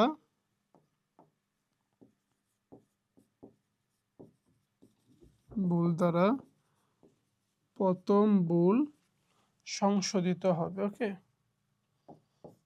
প্রথম ভুল সংশোধিত হবে। ওকে, এবার বিষয়টা দেখো। হ্যাঁ, এখানে কি বলছে, তাহলে প্রথমটা ভুল হবে এবং ভুল হওয়ার পরে এই দ্বিতীয় ভুল দ্বারা কি প্রথম ভুলটা সংশোধন হয়ে যাবে। সংশোধন হয়ে যাবে বলতে রেও মিলটা মিলে যাবে। রেও মিলটা কি মিলে যাবে, মানে এর নাম কি, নাম হচ্ছে তোমার স্বয়ংশোধক ভুল। সংশোধক ভুল মানে কি, মানে এই ভুলটা নিজে নিজে কি হয়ে যায়, ঠিক হয়ে যায়, যাতে করে কি রেও মিলটা আসলে ধরতে পারে না। ধরো আমি তোমাকে এক্সাম্পল দিচ্ছি। ধরো আমি তোমার কই হিসাব, হ্যাঁ ধরো যে আমি কই করেছিলাম, তো কই হিসাব ডেবিট। হ্যাঁ, ধরো আমি কই করেছিলাম তোমার 5,000 টাকা। হ্যাঁ, তাহলে কই হিসাব ডেবিট 5,000 জায়গায় আমি বলে লিখছি কত, বলে লিখছি 500। আবার ধরো পাওনাদার হিসাব, পাওনাদার হিসাব, হ্যাঁ সেখানে কি আমি ঠিকই 5,000 লিখছি, সেখানে আমি ঠিকই 5,000 লিখছি। তার মানে বলো তো আমার আসলে ডেবিট পাশে, এই যে ডেবিট পাশে, ডেবিট পাশে আমি কম লিখছি কত, ডেবিট পাশে আমি কম লিখছি 4,500 টাকা। আবার ধরো আমি তোমার ঋণ নিয়েছি। হ্যাঁ, ধরো আমি ঋণ নিয়েছি, তো ঋণ নিলে নগদান হিসাব ডেবিট, নগদান হিসাব ডেবিট। আচ্ছা, এবার দেখো, তো ধরো নগদ হিসাব ডেবিট হচ্ছে তোমার, আমি ঋণ নিয়েছিলাম ধরো তোমার 5,000 টাকা, তো ডেবিট 5,000 টাকা। আর ঋণ হিসাব, ঋণ হিসাব ক্রেডিট, তাহলে ঋণ হিসাব ক্রেডিট হবে কত, ক্রেডিট হবে 5,000 টাকা। কিন্তু আমি বলে লিখছি কত, আমি বলে লিখে ফেলছি তোমার 500 টাকা। এবার বলো তো প্রথম ভুলটা আমি ডেবিট দিকে কম লিখছিলাম কত, ডেবিট দিকে কম লিখছি আমি 4,500 টাকা কম লিখছি ডেবিট পাশে। সেমভাবে এখন এই ভুলের মধ্যে আমি ক্রেডিট পাশে কম লিখছি কত, ক্রেডিট পাশেও আমি সেম কম লিখছি 4,500 টাকা। তার মানে দেখো, তার মানে প্রথম ভুলের কারণ কি, যে প্রথম যে ভুলটা, এই কারণে কিন্তু কি রেও মিলটা কখনোই মিলতো না। এই যে ভুলটা, এটার কারণে কিন্তু কি রেও মিলটা কখনোই মিলতো না, বরং কি তোমার ডেবিট দিকে কি ছিল 4,500 টাকা কি কম ছিল। কিন্তু দ্বিতীয় ভুল করার ফলে দেখো, দ্বিতীয় ভুল করার ফলে ডেবিট দিকে তো আগে থেকে 4,500 কম ছিল, আর দ্বিতীয় ভুলের ফলে ক্রেডিট দিকেও কি হয়েছে 4,500 টাকা কম লেখা হয়েছে। তাহলে এখানে তোমার ডেবিট দিকেও 4,500 কম, ক্রেডিট দিকেও কি 4,500 কম, তাহলে কিন্তু রেও মিল কি হবে, রেও মিল মিলে যাবে। আর যেহেতু তোমার এই যে প্রথম ভুলের বিষয়টা দ্বিতীয় ভুল দ্বারা সংশোধন হয়ে গেছে, মানে সংশোধন হয়ে গেছে বলতে কি রেও মিল মিলে গেছে, তো এর নাম হচ্ছে পরিপূরক ভুল বা স্বয়ংশোধক ভুল। ওকে, এবার হচ্ছে সবচেয়ে ইম্পর্টেন্ট নীতিগত ভুল। নীতিগত ভুলটা আমি তোমাকে ইজিলি বুঝাই দিচ্ছি। দেখো, এই ধরনের সংগঠন কিছুই পড়তে হবে না। দেখো, তুমি যদি সম্পদকে, সম্পদকে তুমি যদি ব্যয় হিসাবে লিখো, অথবা তুমি যদি ব্যয়কে সম্পদ হিসাবে লিখো, তাহলে আমরা এই ভুলটাকে বলবো নীতিগত ভুল। নীতিগত ভুল। আশা করি বিষয়টা ক্লিয়ার। দেখো আমরা কি বলছি এখানে, আমরা যদি সম্পদকে ব্যয় হিসাবে লিখি অথবা ব্যয়কে সম্পদ হিসাবে লিখি, এটা কি হবে, নীতিগত ভুল হবে। চলো আমি তোমাকে একটু বুঝাই। ধরো, ধরো যন্ত্রপাতি কই, যন্ত্রপাতি কইকে কই হিসাবে লেখা হয়েছে, কই হিসাবে লেখা হয়েছে। এবার বলো তো আমাকে যন্ত্রপাতি কই, তো যন্ত্রপাতি কইকে আমরা কি হিসাবে লিখব, যন্ত্রপাতি হিসাবে লিখব।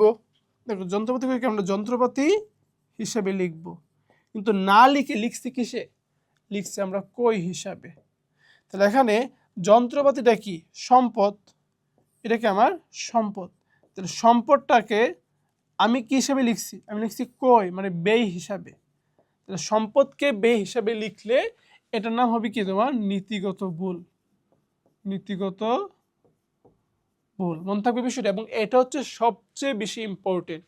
এই ভুলের মধ্যে কি সবচেয়ে বেশি ইম্পর্টেন্ট ভুল হচ্ছে তোমার নীতিগত ভুল। ধরো আমি বললাম যন্ত্রপাতির, যন্ত্রপাতির জাহাজ ভাড়া, জাহাজ ভাড়া, হ্যাঁ পরিবহন হিসাবে, বা ধরো যন্ত্রপাতির জাহাজ ভাড়া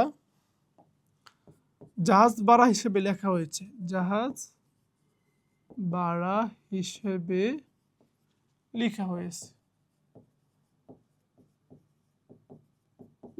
ঠিক আছে। আচ্ছা, এবার খেয়াল করে একটা বিষয়, যন্ত্রপাতির জাহাজ ভাড়া, এই যে যন্ত্রপাতির জাহাজ ভাড়া, একটা যন্ত্রপাতি বা একটা সম্পত্তি ক্রয় করা থেকে শুরু করে চালু করা পর্যন্ত যা যা খরচ হবে তাকে ওই সম্পত্তির নামে লিখতে হবে, বুঝতে পারছো?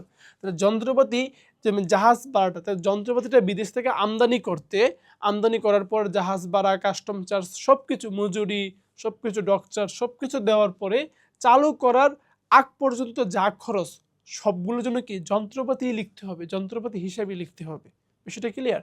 তাহলে এক্ষেত্রে যন্ত্রপাতির জাহাজ ভাড়া লিখতে হবে কোন হিসাবে? লিখতে হবে যন্ত্রপাতি হিসাবে।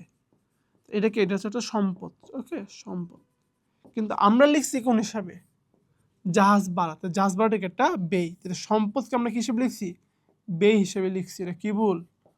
নীতিগত ভুল। বিষয়টা ক্লিয়ার? আবার ধরো যে পণ্য কই ধরো 2000 টাকা যা আসবাবপত্র হিসাবে ডেবিট করা হয়েছে, আসবাবপত্র হিসাবে ডেবিট করা হয়েছে। দেখো, তাহলে পণ্য কই, এখন বলতো যে পণ্য যে আমরা কিনি, এই পণ্য কইটা কি? এটা আমার একটা ব্যয়। তাহলে ব্যয়টাকে আমি লিখছি কি হিসাবে? আসবাবপত্র হিসাবে। এটা আমার কি? সম্পদ। তাহলে তোমার দেখো, সম্পদকে যদি আমরা ব্যয় হিসেবে লিখি, এটা যেমন নীতিগত ভুল, একইভাবে ব্যয়কে যদি আমরা সম্পদ হিসেবে লিখি, এটাও কি হবে বলতো? এটাও একটা নীতিগত ভুল হবে, নীতিগত ভুল। ওকে, তো এই বিষয়টা আসলে একটু মাথার মধ্যে রাখতে হবে, কারণ নীতিগত ভুলটা কিন্তু আসলে খুব বেশি ইম্পর্টেন্ট। ওকে, তো আমাদের ভুলের পর্যায় এখানেই ছিল। এখন আমরা বলেছিলাম যে অধ্যায় 4-এ আমরা আসলে তোমার মুনাফা জাতীয়, মূলধন জাতীয় আয় ব্যয়গুলো আমরা আলোচনা করেছি, এবং ওইখান থেকে কিন্তু আমাদের এই রেওমিল অধ্যায়ে কি কোশ্চেন অবশ্যই থাকে, এবং ওই কোশ্চেনটা 4 মার্কের থাকবে। তার মানে কিন্তু বিরাট একটা মার্ক। ওকে, 4 মার্ক। তো এই জন্য যারা আসলে ওই অধ্যায়টা ভুলে গিয়েছো, তারা কিন্তু আমাদের প্লেলিস্ট থেকে কি ওই অধ্যায়টা দেখে আসতে পারো। আর যারা আসলে মোটামুটি পারো, জানো, তাদের একটু রিভাইসের জন্য কি আমরা একটু এই বিষয়গুলোকে একটু সাম আপ করে দিচ্ছি। ওকে, দেখো, মুনাফা জাতীয় আয়। দেখো, আমি তোমাকে যদি বলি যে মুনাফা জাতীয় আয় কোনগুলা, মুনাফা জাতীয় আয় আসলে কোনগুলা, ঠিক আছে? আমি একটু সিম্পলি তোমাদেরকে বোঝানোর চেষ্টা করি। দেখো, প্রথম কথা হচ্ছে যেই বিষয়গুলোকে আমরা সাধারণত আয় বলি, ওইগুলোই কি? ওইগুলোই হচ্ছে তোমার মুনাফা জাতীয় আয়। এবং এই আয়গুলো স্বল্প মেয়াদি, কি বলতো? স্বল্প মেয়াদি, এবং সবচেয়ে ইম্পর্টেন্ট হচ্ছে এই আয়গুলো নিয়মিত হবে। একটা ব্যবসার মধ্যে এই যে মুনাফা জাতীয় যে আয়গুলো বললাম, এগুলো কি প্রতিনিয়ত ঘটে, নিয়মিত কি এইগুলো ঘটবে, ঠিক আছে? তাহলে এই হচ্ছে আমার মুনাফা জাতীয় আয়। আর টেকনিক হচ্ছে, তুমি বলতে পারো যে যেই এন্ট্রিগুলোকে, যে হিসাবগুলোকে আমরা আয় বলি সাধারণত, ওইগুলোই কি মুনাফা জাতীয়, এবং এগুলোকে অবশ্যই নিয়মিত করতে হবে। দেখো, এখানে আমরা কিছু লিস্ট দিয়েছি। দেখো, বিক্রয়, দেখো আমি যদি বলি বিক্রয়, দেখো একটা ব্যবসার মধ্যে বিক্রয় প্রতিনিয়ত ঘটে, এবং এটাকে আমরা একটা আয় হিসাব, ঠিক না?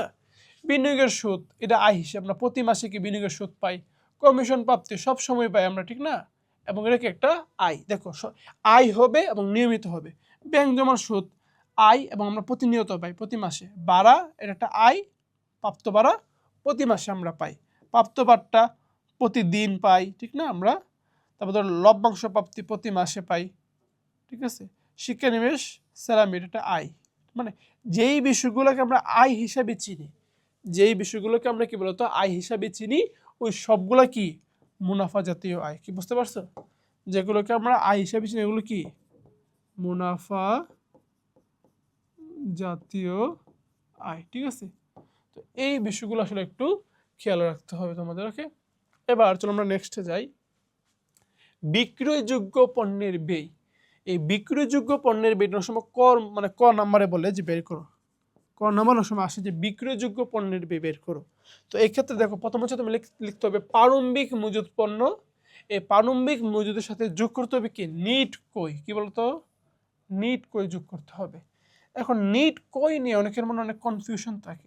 দেখো নিট কই মানে হচ্ছে ফেরত বাট্টা সব কিছু বাদ দেওয়ার পর যোগ বিয়োগ করার পর যেই কইটা থাকবে এটা হচ্ছে তোমার নিট কই। ধরো তুমি কই লিখলা, কই থেকে ধরো ফেরত মাইনাস যাবে, তারপর ধরো তোমার বাট্টা মাইনাস যাবে, ধরো তোমার অলিখিত কই থাকলে যোগ হবে, হ্যাঁ, তারপর ধরো তোমার পণ্য বিতরণ মাইনাস যাবে, পণ্য উত্তোলন মাইনাস যাবে। বিষয়টা ক্লিয়ার? এই যে সবগুলা বিষয়, একদম সবগুলা বিষয় মাইনাস যাওয়ার পরে যেই কইটা বের হবে ওইটার নাম হচ্ছে কি আমার নিট কই। ওকে, নিট কই সবগুলো মাইনাস দেওয়ার পরে ওই নিট কইটা কি করতে হবে প্রারম্ভিক মজুদের সাথে যোগ করে দিতে হবে। ঠিক আছে, যোগ করে দিতে হবে। তারপরে দেখো, তারপর এখানে কি মজুরি আছে না, এই মজুরি লিখতে হবে। ঠিক আছে, তারপর তোমার পরিবহন, আন্তঃপরিবহন, কই পরিবহন সবগুলো বিষয় লিখতে হবে। শুল্ক, আমদানি শুল্ক লিখতে হবে। ঠিক আছে, তারপরে তোমার জাহাজ ভাড়া, জলযান ভাড়া, হ্যাঁ, এই প্রত্যেকটা এন্ট্রি কি তোমার আমার এই বিক্রয়যোগ্য পণ্যের বেইতে লিখতে হবে। তো এই সবগুলা যোগ করলে আমরা পাবো কি, আমরা পাবো বিক্রয়যোগ্য পণ্যের ব্যয়, বিক্রয়যোগ্য পণ্যের ব্যয় আমরা পাবো। ঠিক আছে, এখন দেখো এই যে বিক্রয়যোগ্য পণ্যের ব্যয় আমরা পাইলাম, এই যে বিক্রয়যোগ্য পণ্যের ব্যয়, এই বিক্রয়যোগ্য পণ্যের ব্যয় থেকে আমি যদি আসলে সমাপনী মজুদ পণ্য বাদ দিই, খেয়াল করো, বিক্রয়যোগ্য পণ্যের ব্যয় থেকে আমি যদি আসলে সমাপনী মজুদ পণ্যটা বাদ দিতে পারি তাহলে আমি কি পাবো, এই যে তোমার বিক্রিত পণ্যের ব্যয় পাবো। ঠিক আছে, এই বিষয়টা মাথার মধ্যে রাখতে হবে। ঠিক আছে, যে বিক্রয়যোগ্য পণ্যের ব্যয় থেকে সমাপনী মজুদ পণ্য বাদ দিলে আমরা কি পাবো বলতো, বিক্রিত পণ্যের ব্যয় পাবো। তো অনেকে আসলে এই দুটো ডিফারেন্স বুঝে না। একটা হচ্ছে তোমার কি, একটা হচ্ছে বিক্রয়যোগ্য পণ্যের ব্যয়, দেখো বিক্রয়যোগ্য পণ্যের ব্যয় এটা হচ্ছে একটা বিষয়। ঠিক আছে, মানে তুমি কতটুকু পণ্য বিক্রয় করতে পারবা, তোমার কাছে আসলে কি পরিমাণ পণ্য আছে। ঠিক আছে, ওইটা থেকে তোমাকে আসলে মাইনাস করতে হবে। দেখো তোমাকে মাইনাস করতে হবে সমাপনী মজুদ পণ্য, সমাপনী মজুদ পণ্য।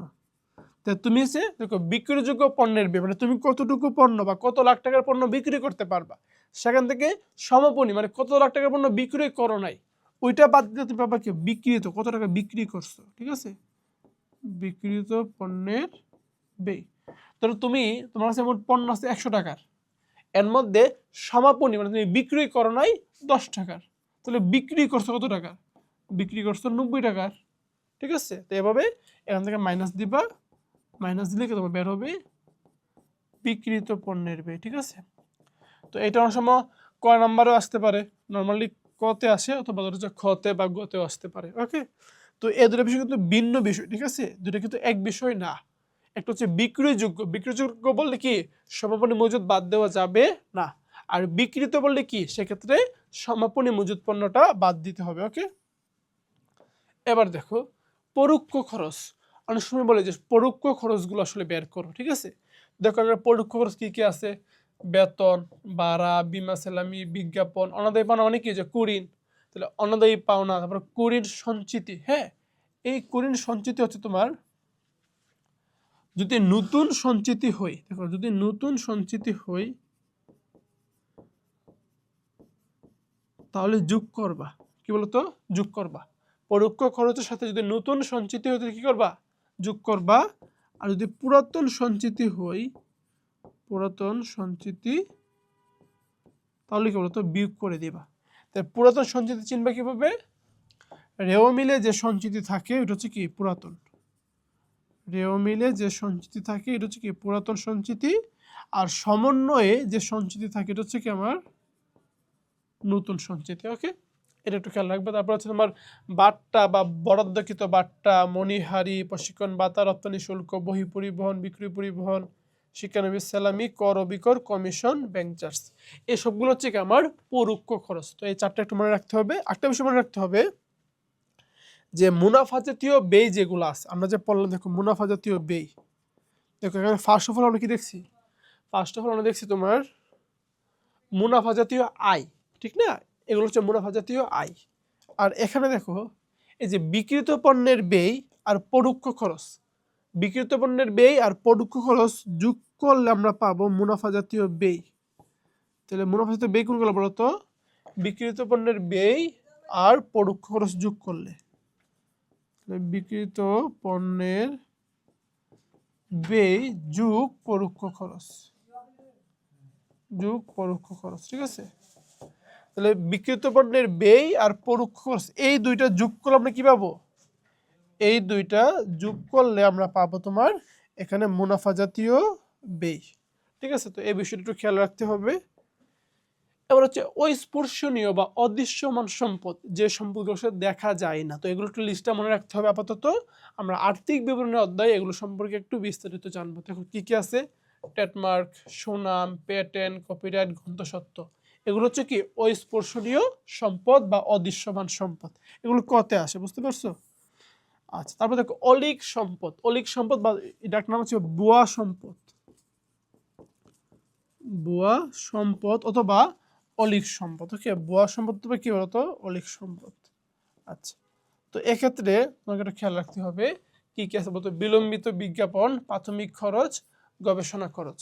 ওকে, তারপরে চলো চলতি সম্পদ। অনেক সময় তোমার এই যে গ নম্বরে, হ্যাঁ গ নম্বরে আসে যে চলতি সম্পদ বের করো, চলতি সম্পদ বের করো, অথবা অনেক সময় বলে যে শুধু সম্পদ বের করো, শুধু সম্পদ, অথবা আসতে পারে চলতি দায় বের করো, অথবা আসতে পারে শুধু দায় বের করো, ঠিক আছে। দেখো তোমার চলতি সম্পদ কি কি আছে, সমাপনী হাতে নগদ, সমাপনী ব্যাংক জমা, প্রাপ্য হিসাব বা দেনাদার, প্রাপ্য বিল বা নোট, সমাপনী মজুদ পণ্য, অব্যবহৃত বা সমাপনী মণিহারি, অগ্রিম ব্যয়, বকেয়া আয়, সকল ধরনের প্রাপ্য, এসবগুলো কি, সবগুলো হচ্ছে আমার চলতি সম্পদ, ঠিক আছে। তো এই এন্ট্রিগুলো কি তোমাকে একটু মনে রাখতে হবে যে কোনগুলো চলতি সম্পদ হবে, ঠিক আছে। আবার দেখো তোমার চলতি দায়ের মধ্যে কি কি আছে, দেখো তোমার ব্যাংক জমাতিরিক্ত আছে, পদেয় হিসাব আছে বা পাওনাদার আছে, পদেয় বিল আছে, বকেয়া ব্যয়, অগ্রিম বা অনুপার্জিত আয়, সকল ধরনের পদয় সমূহ, ঠিক আছে। তো এই বিষয়গুলো তোমাকে একটু খেয়াল রাখতে হবে। এবার চলো আমরা একটা বুট কোশ্চেন সলভ করে আসি। আমরা কিন্তু এতক্ষণ পর্যন্ত রেওমিলের যা যা বেসিক ছিল এবং একটা বুট কোশ্চেন সলভ করতে আসলে যা যা দরকার সব কিছুই কিন্তু এখন তুমি জানো। এখন হচ্ছে সরাসরি বুট কোশ্চেন সলভ করার সময়। তো চলো আমরা দেখি, এই বুট কোশ্চেনটা তোমার আসছিল রাজশাহী বোর্ডে। রাজশাহী বোর্ডের কে কে আছো একটু কমেন্টে জানাতে পারো, ঠিক আছে। তোমাদের বুট কোশ্চেন কিন্তু সলভ করে দিচ্ছি। তো রাজশাহী বোর্ডে এটা আসছিল তোমার 2024 সালে, ঠিক আছে। তার মানে বুঝতেই পারতেছো বুট কোশ্চেন কিভাবে আসে, এখান থেকে একটা বড় রকমের আইডিয়া তুমি পেতে চাচ্ছ। তো চলো প্রথমে আসলে কি বলছে দেখি আমরা। ফার্স্টে বলছে রেওমিলে যে উদ্বৃত্তগুলো অন্তর্ভুক্ত হবে না, দেখো কি বলছে, রেওমিলে যে উদ্বৃত্তগুলো অন্তর্ভুক্ত হবে না সেগুলোর পরিমাণ নির্ণয় করো। আমরা দেখি রেওমিলে কোনগুলো আসবে না। বলতো এই যে হাতে নগদ 1720 মানে 1720, মানে 17 থাকলে এটা আমরা কি বলছিলাম, যদি 17 থাকে এটাকে আমরা ধরে নিব কি প্রারম্ভিক। তাহলে প্রারম্ভিক হাতে নগদ কি আসবে রেওমিলে, কখনোই আসবে না। তারপরে দেখো আর কি কি আছে, এটা হচ্ছে সমাপনী হাতে নগদ 30/6, এটা তো আসবে। আচ্ছা দেখো মজুদ পণ্য 30/6/21, তাই বলো তো সমাপনী মজুদ পণ্য এটা কি সাধারণত রেওমিলে আসে, এটা কিন্তু সাধারণত কি রেওমিলে আসে না। যদি সমন্বিত কই থাকে রেওমিলে তাহলে কি সমাপনী মজুদ পণ্যটা আসে। বলতে এখানে কি সমন্বিত কই আছে, সমন্বিত কই নাই, তার মানে সমাপনী মজুদ পণ্য কি এক্ষেত্রে আসবে না। তার মানে অলরেডি দুইটা পেয়ে গেছি, দুইটা এন্ট্রি যেটা কি তোমার আমাদের রেওমিলে আসবে না। তো এভাবে লিখবা যে ক নাম্বার ইউনুস এন্ড ব্রাদার্সের, এই প্রতিষ্ঠানের নাম কি ছিল, নাম ছিল আমার ইউনুস এন্ড ব্রাদার্স। তো লিখতে হবে ইউনিস অ্যান্ড ব্রাদার্সের রেওমিলে যে উদ্বৃত্তগুলো অন্তর্ভুক্ত হবে না তার পরিমাণ নির্ণয়, তারপরে ছক করবা 2টা কলাম বিবরণ টাকা। তো বিবরণে গড়ে লিখবা কোন উদ্বৃত্তগুলো, দেখো হাতে নগদ 1, 7, 20, 15,000, এই যে বিবরণে গড়ে লিখতে হবে এখানে, ঠিক আছে। হাতে নগদ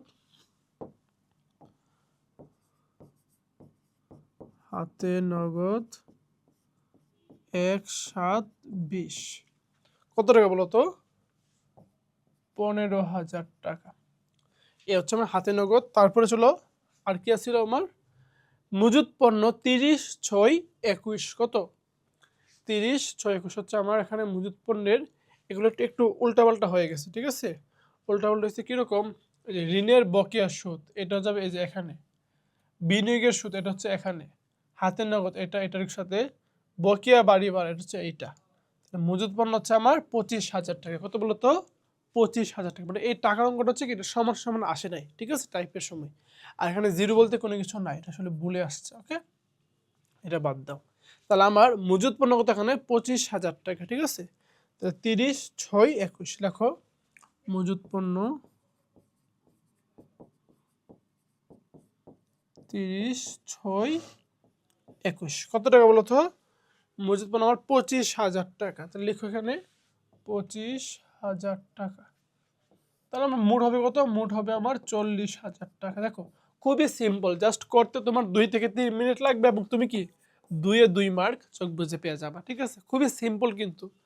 তারপরে দেখো নেক্সটে কি আছে, নেক্সটে বলছে যে সমাপনী সম্পদ ও দায়ের পরিমাণ বের করো। যে বলছিলাম না অনেক সময় আসে যে সম্পদ এবং দায় বের করো, তো বলছে সমাপনী সম্পদ এবং দায়ের পরিমাণ বের করো। সম্পদ বলছে শুধু সম্পদ, মানে সকল সম্পদ আসবে। দেখি কি কি সম্পদ আছে, চলো সম্পদগুলো আমরা দাগাই। প্রথমে আমার এখানে সুনাম, দেখো যে সুনাম আমার একটা সম্পদ না, একটা সম্পদ পেয়ে গেছে সুনাম, ঠিক আছে। তারপরে চলো আর কি সম্পদ আছে আমরা দেখি। সুনাম পেলাম এখানে। তারপরে যে বিনিয়োগ, এটাও আমার একটা সম্পদ, বিনিয়োগ, এই বিনিয়োগের সম্পদ আমরা পেয়ে গেলাম। তারপরে দেখো এখানে বিনিয়োগের হাতে নগদ, দেখো সমাপনী হাতে নগদ, এটা তো আসবে ঠিক না, সমাপনী হাতে নগদ এটা আমার একটা সম্পদ। আচ্ছা, তারপরে দেখো আর সম্পদ কোথায় আছে, এই যে সমাপনী মজুদ পণ্য, এটাও কিন্তু সম্পদ, ঠিক আছে। তাহলে আমরা কিন্তু আমাদের সকল সম্পদ পেয়ে গেলাম। যে এটা হচ্ছে 30, 6, 21, তার মানে সমাপনী হাতে নগদ। তোমার হাতে যদি নগদ টাকা থাকে, যদি মজুদ পণ্য থাকে, এগুলো কি সম্পদ। তো মজুদ পণ্য যে এটা বললাম, এটা কিন্তু রেও মিলে আসে না, কিন্তু সম্পদে কিন্তু ঠিকই আসবে, সম্পদে কি ঠিকই আসবে। তার মানে সম্পদগুলো লিখে ফেলি, কি কি পাইছি আমরা, দেখো যে গড় করবা যে ইউনুস অ্যান্ড ব্রাদার্সের সম্পদের পরিমাণ নির্ণয়। তো ঘরের মধ্যে লিখো, প্রথম হচ্ছে সুনাম 2,25,500, তাহলে লিখো সুনাম, এখানে সুনাম 2,25,000, সুনাম 2,25,500। তারপরে 8% বিনিয়োগ 1,06,000 টাকা, 8% বিনিয়োগ 1,06,000 টাকা। তারপরে চলো আমরা নেক্সটে যাই, আর কি আছে বলতো, হাতে নগদ, যেটা সমাপনী হাতে নগদ, তোমরা লিখবো সমাপনী হাতে নগদ, এটা টাকা কোনটা, টাকা হচ্ছে দেখো 1, 2, 3, এই যে 1, 2, 3, এই যে এটা 29,500। তো দেখো সমাপনী হাতে নগদ, হাতে নগদ 29,500, ওকে। তারপরে চলো তোমার সমাপনী মজুদ পণ্য কত বলতো, এখানে হচ্ছে তোমার 25,000 টাকা। তো লেখো সমাপনী মজুদ পণ্য,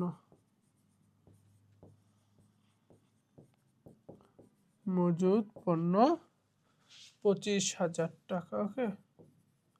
তাহলে এই হচ্ছে আমার কি মোট সম্পদের পরিমাণ। তাহলে সবগুলো চলো যোগ করি আমরা, 2,25,500, 1,06,000, 29,500, 25,000, তাহলে যোগ করলে হবে 3,86,000 টাকা, ঠিক আছে। এটা হচ্ছে আমার কি মোট সম্পদের পরিমাণ। মোট কি বলতো? সম্পদের পরিমাণ। ক্যালকুলেশনটা দেখে নিচ্ছি।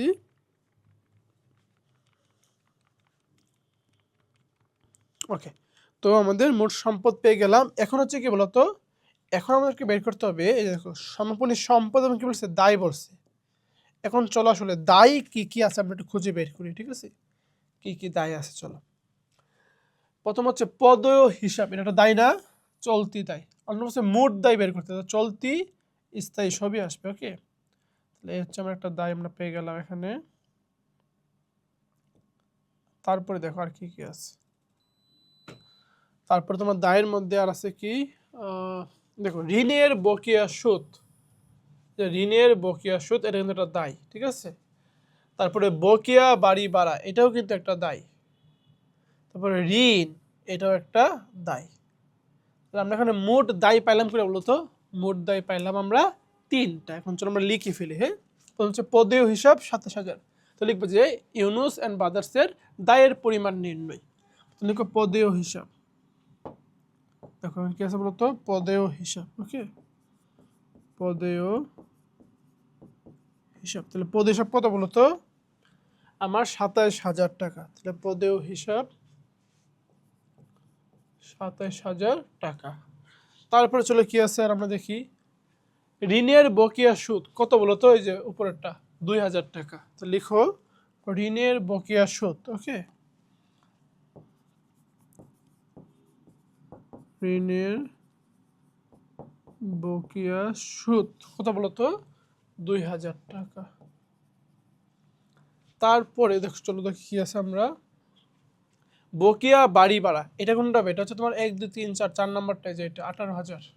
তাহলে বকেয়া বাড়ি ভাড়া 18,000 টাকা। দেখো বকেয়া বাড়ি ভাড়া 18,000 টাকা। তারপরে চলো কি আছে দেখি আমরা। ঋণ, ঋণ কত বলতো? যে এটা হচ্ছে বিক্রয়, এটা হচ্ছে ঋণ। তো ঋণ হচ্ছে 98,000 টাকা। তাহলে ঋণ, ঋণ হচ্ছে আমার 98,000 টাকা। যোগ করি তাহলে চলো, 27,000 টাকা, 2,000 টাকা, 18,000 টাকা, আর হচ্ছে কি 98,000 টাকা। তাহলে আমার এখানে মোট আসছে তোমার 1,45,000 টাকা। ওকে, এটা হচ্ছে কি, এটা হচ্ছে আমার তোমার দায়ের পরিমাণ নির্ণয়, ঠিক আছে? আচ্ছা, তো চলো তারপরে দেখি আমরা কি আছে। তারপরে বলছে আমাকে এখানে একটা রেও মিল তৈরি করতে হবে। দেখো কি বলছে, একটা রেও মিল প্রস্তুত করো। আচ্ছা, এবার দেখো, তো রেও মিল যদি আমরা তৈরি করতে চাই তাহলে আসলে যে বিষয়টা হবে, আমাকে একটা রেও মিলের ছক বানাইতে হবে। আচ্ছা, তো এই হচ্ছে আমার রেও মিলের একটা ছক। ইউনুস ব্রাদার্সের রেও মিল 2021 সালের 30 জুন সর্বশেষ তারিখ, ঠিক আছে? সর্বশেষ তারিখ হবে 2021 সালে। কে দেখো তারিখ এখানে দেওয়া আছে, 2021 সালের 30 জুন। ওকে, এখন প্রথম হচ্ছে কোনগুলো আসবে না ওগুলো প্রথমেই বাদ। কি কি আসবে বলতো? যে প্রারম্ভিক হাতে নেওয়া আসবে না, প্রথমেই বাদ। তারপর হচ্ছে তোমার প্রারম্ভিক সমাপনী মজুত পণ্য, এটা আসবে না। এই দুটো কিন্তু সর্বপ্রথম বাদ। এই দুইটা বাদ দিলে আর আছে কি কি, চলো তো দেখি আমরা একটু। 1 2 3 4 5 6 7 8 9 10 11 12 13 14 যা আছে, 14টা হিসাব আছে। এই যে 14টা হিসাব আমরা লিখে ফেলছি। দেখো 14টা হিসাব লিখছি। এখন 14টা হিসাব লিখার পরে কি করতে হবে? প্রত্যেকটা হিসাবের টাকার অঙ্কটা বসাই দিতে হবে। তো চলো আমরা লিখি। মূলধন হিসাব 1,20,000। তো মূলধন কি হচ্ছে? ক্রেডিট। তো ক্রেডিট পাশে লিখো 1,20,000 টাকা। ওকে, তারপর বেতন, বেতন কি? ডেবিট। কত? 7,000। তাহলে বেতন লিখো 7,000 টাকা ডেবিট পাশে। তারপরে দেখো কি আছে তোমার, বেতনের পর আছে কি পদেয় হিসাব। কত বলো তো?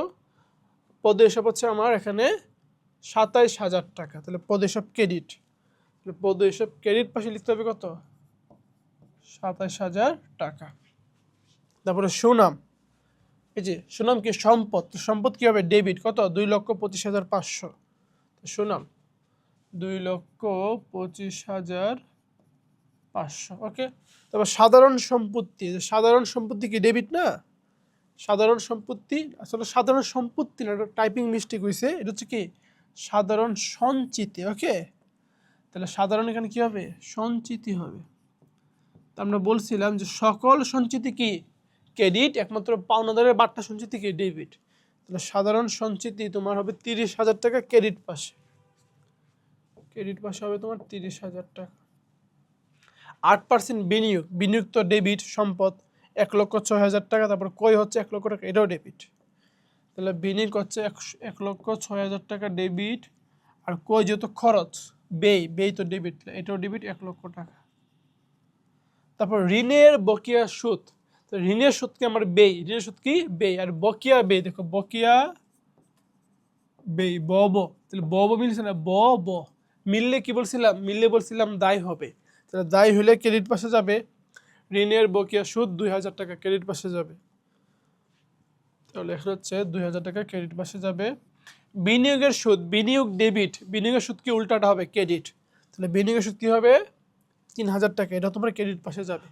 কারণ আয় কি হবে, আয় হচ্ছে ক্রেডিট 3,000 টাকা। ওকে, আবার দেখো সমাপনী হাতে নগদ সম্পদ, তাহলে সম্পদ কি ডেবিট, কত 29,500 টাকা ডেবিট। দেখো সম্পদ 29,500 টাকা। বকেয়া বাড়ি ভাড়া, দেখো বাড়ি ভাড়া খরচ মানে ব্যয়, তাহলে বকেয়া ব্যয় সেভ, বকেয়া ব্যয় ব মিলে গেছে না, তাহলে মিলে গেলে কি হবে, মিলে গেলে এটা আমার দায় হবে, যে বকেয়া ব্যয়, বকেয়া ব্যয় ব মিলছে, মিলে কি হবে দায় হবে। তাহলে বকেয়া ব্যয় কোনটা বলতো, বকেয়া বাড়ি ভাড়া 1 2 3 4 1 2 3 4 18,000 টাকা। তাহলে বকেয়া বাড়ি ভাড়া হবে কত, ক্রেডিট পাশে হবে আমার 18,000 টাকা। এবার চলো লভ্যাংশ প্রাপ্তি, প্রাপ্তি আছে মানে কি, প্রাপ্তি আছে মানে ক্রেডিট, কত টাকা বলো তো লভ্যাংশ পাইছি আমরা, এই যে তোমার লভ্যাংশ হচ্ছে আমার 2,000 টাকা। তো লভ্যাংশ প্রাপ্তি ক্রেডিট পাশে হবে কত আমার 2,000 টাকা। ঋণ, ঋণ কি, ঋণ হচ্ছে অবশ্যই ক্রেডিট, তাহলে আমার ঋণ কত বলো তো, ঋণ হচ্ছে আমার 98,000 টাকা, ঠিক আছে। তো ঋণ হচ্ছে আমার 98,000 টাকা ঋণ, তো ঋণ ক্রেডিট পাশে যাবে কত 98,000। আচ্ছা, আবার এখানে বিক্রয়, বিক্রয় হচ্ছে 1,68,000 টাকা, একটা শূন্য মিসিং আছে, 1 লক্ষ কি হবে 68,000, তাহলে বিক্রয় কি ক্রেডিট, তাহলে ক্রেডিট পাশে কি লিখবা 1,68,000 টাকা লিখবা, ঠিক আছে। আচ্ছা, তো এই আর কি, তুমি জাস্ট দেখে দেখে জাস্ট প্রথম দেখবা যে কোন এন্ট্রিগুলো আসবে না, যে এন্ট্রিগুলো আসবে না ওইগুলোকে বাদ দিয়ে দিবা, আর যেগুলো আসবে ওইগুলো জাস্ট বসে দিবা, ডেবিটে না ক্রেডিটে, ডেবিটে না ক্রেডিটে, এতটুকুই। তারপরে যোগ করো, দেখো আমরা চলো যোগ করি কি আসে দেখি। 7,000 টাকা, 2,25,500, 1,06,000 টাকা, 1 লক্ষ টাকা, 29,500, তাহলে এখানে হচ্ছে 4,68,000 আসছে আমার ডেবিট পাশে, ঠিক আছে। আর ক্রেডিট পাশে আসতেছে আমার 1,20,000, 27,000, 30,000, এখানে হচ্ছে তোমার 2 3 5,000, 18,000, 2,000, 98,000, 1,68,000। ওকে, এখানে তোমার মূলধন ছিল 1,20,000 না, 1,20,000 টাকা, 27,000 টাকা, তারপর আমরা যোগ করি চলো 30,000 টাকা, 5,000, 18,000,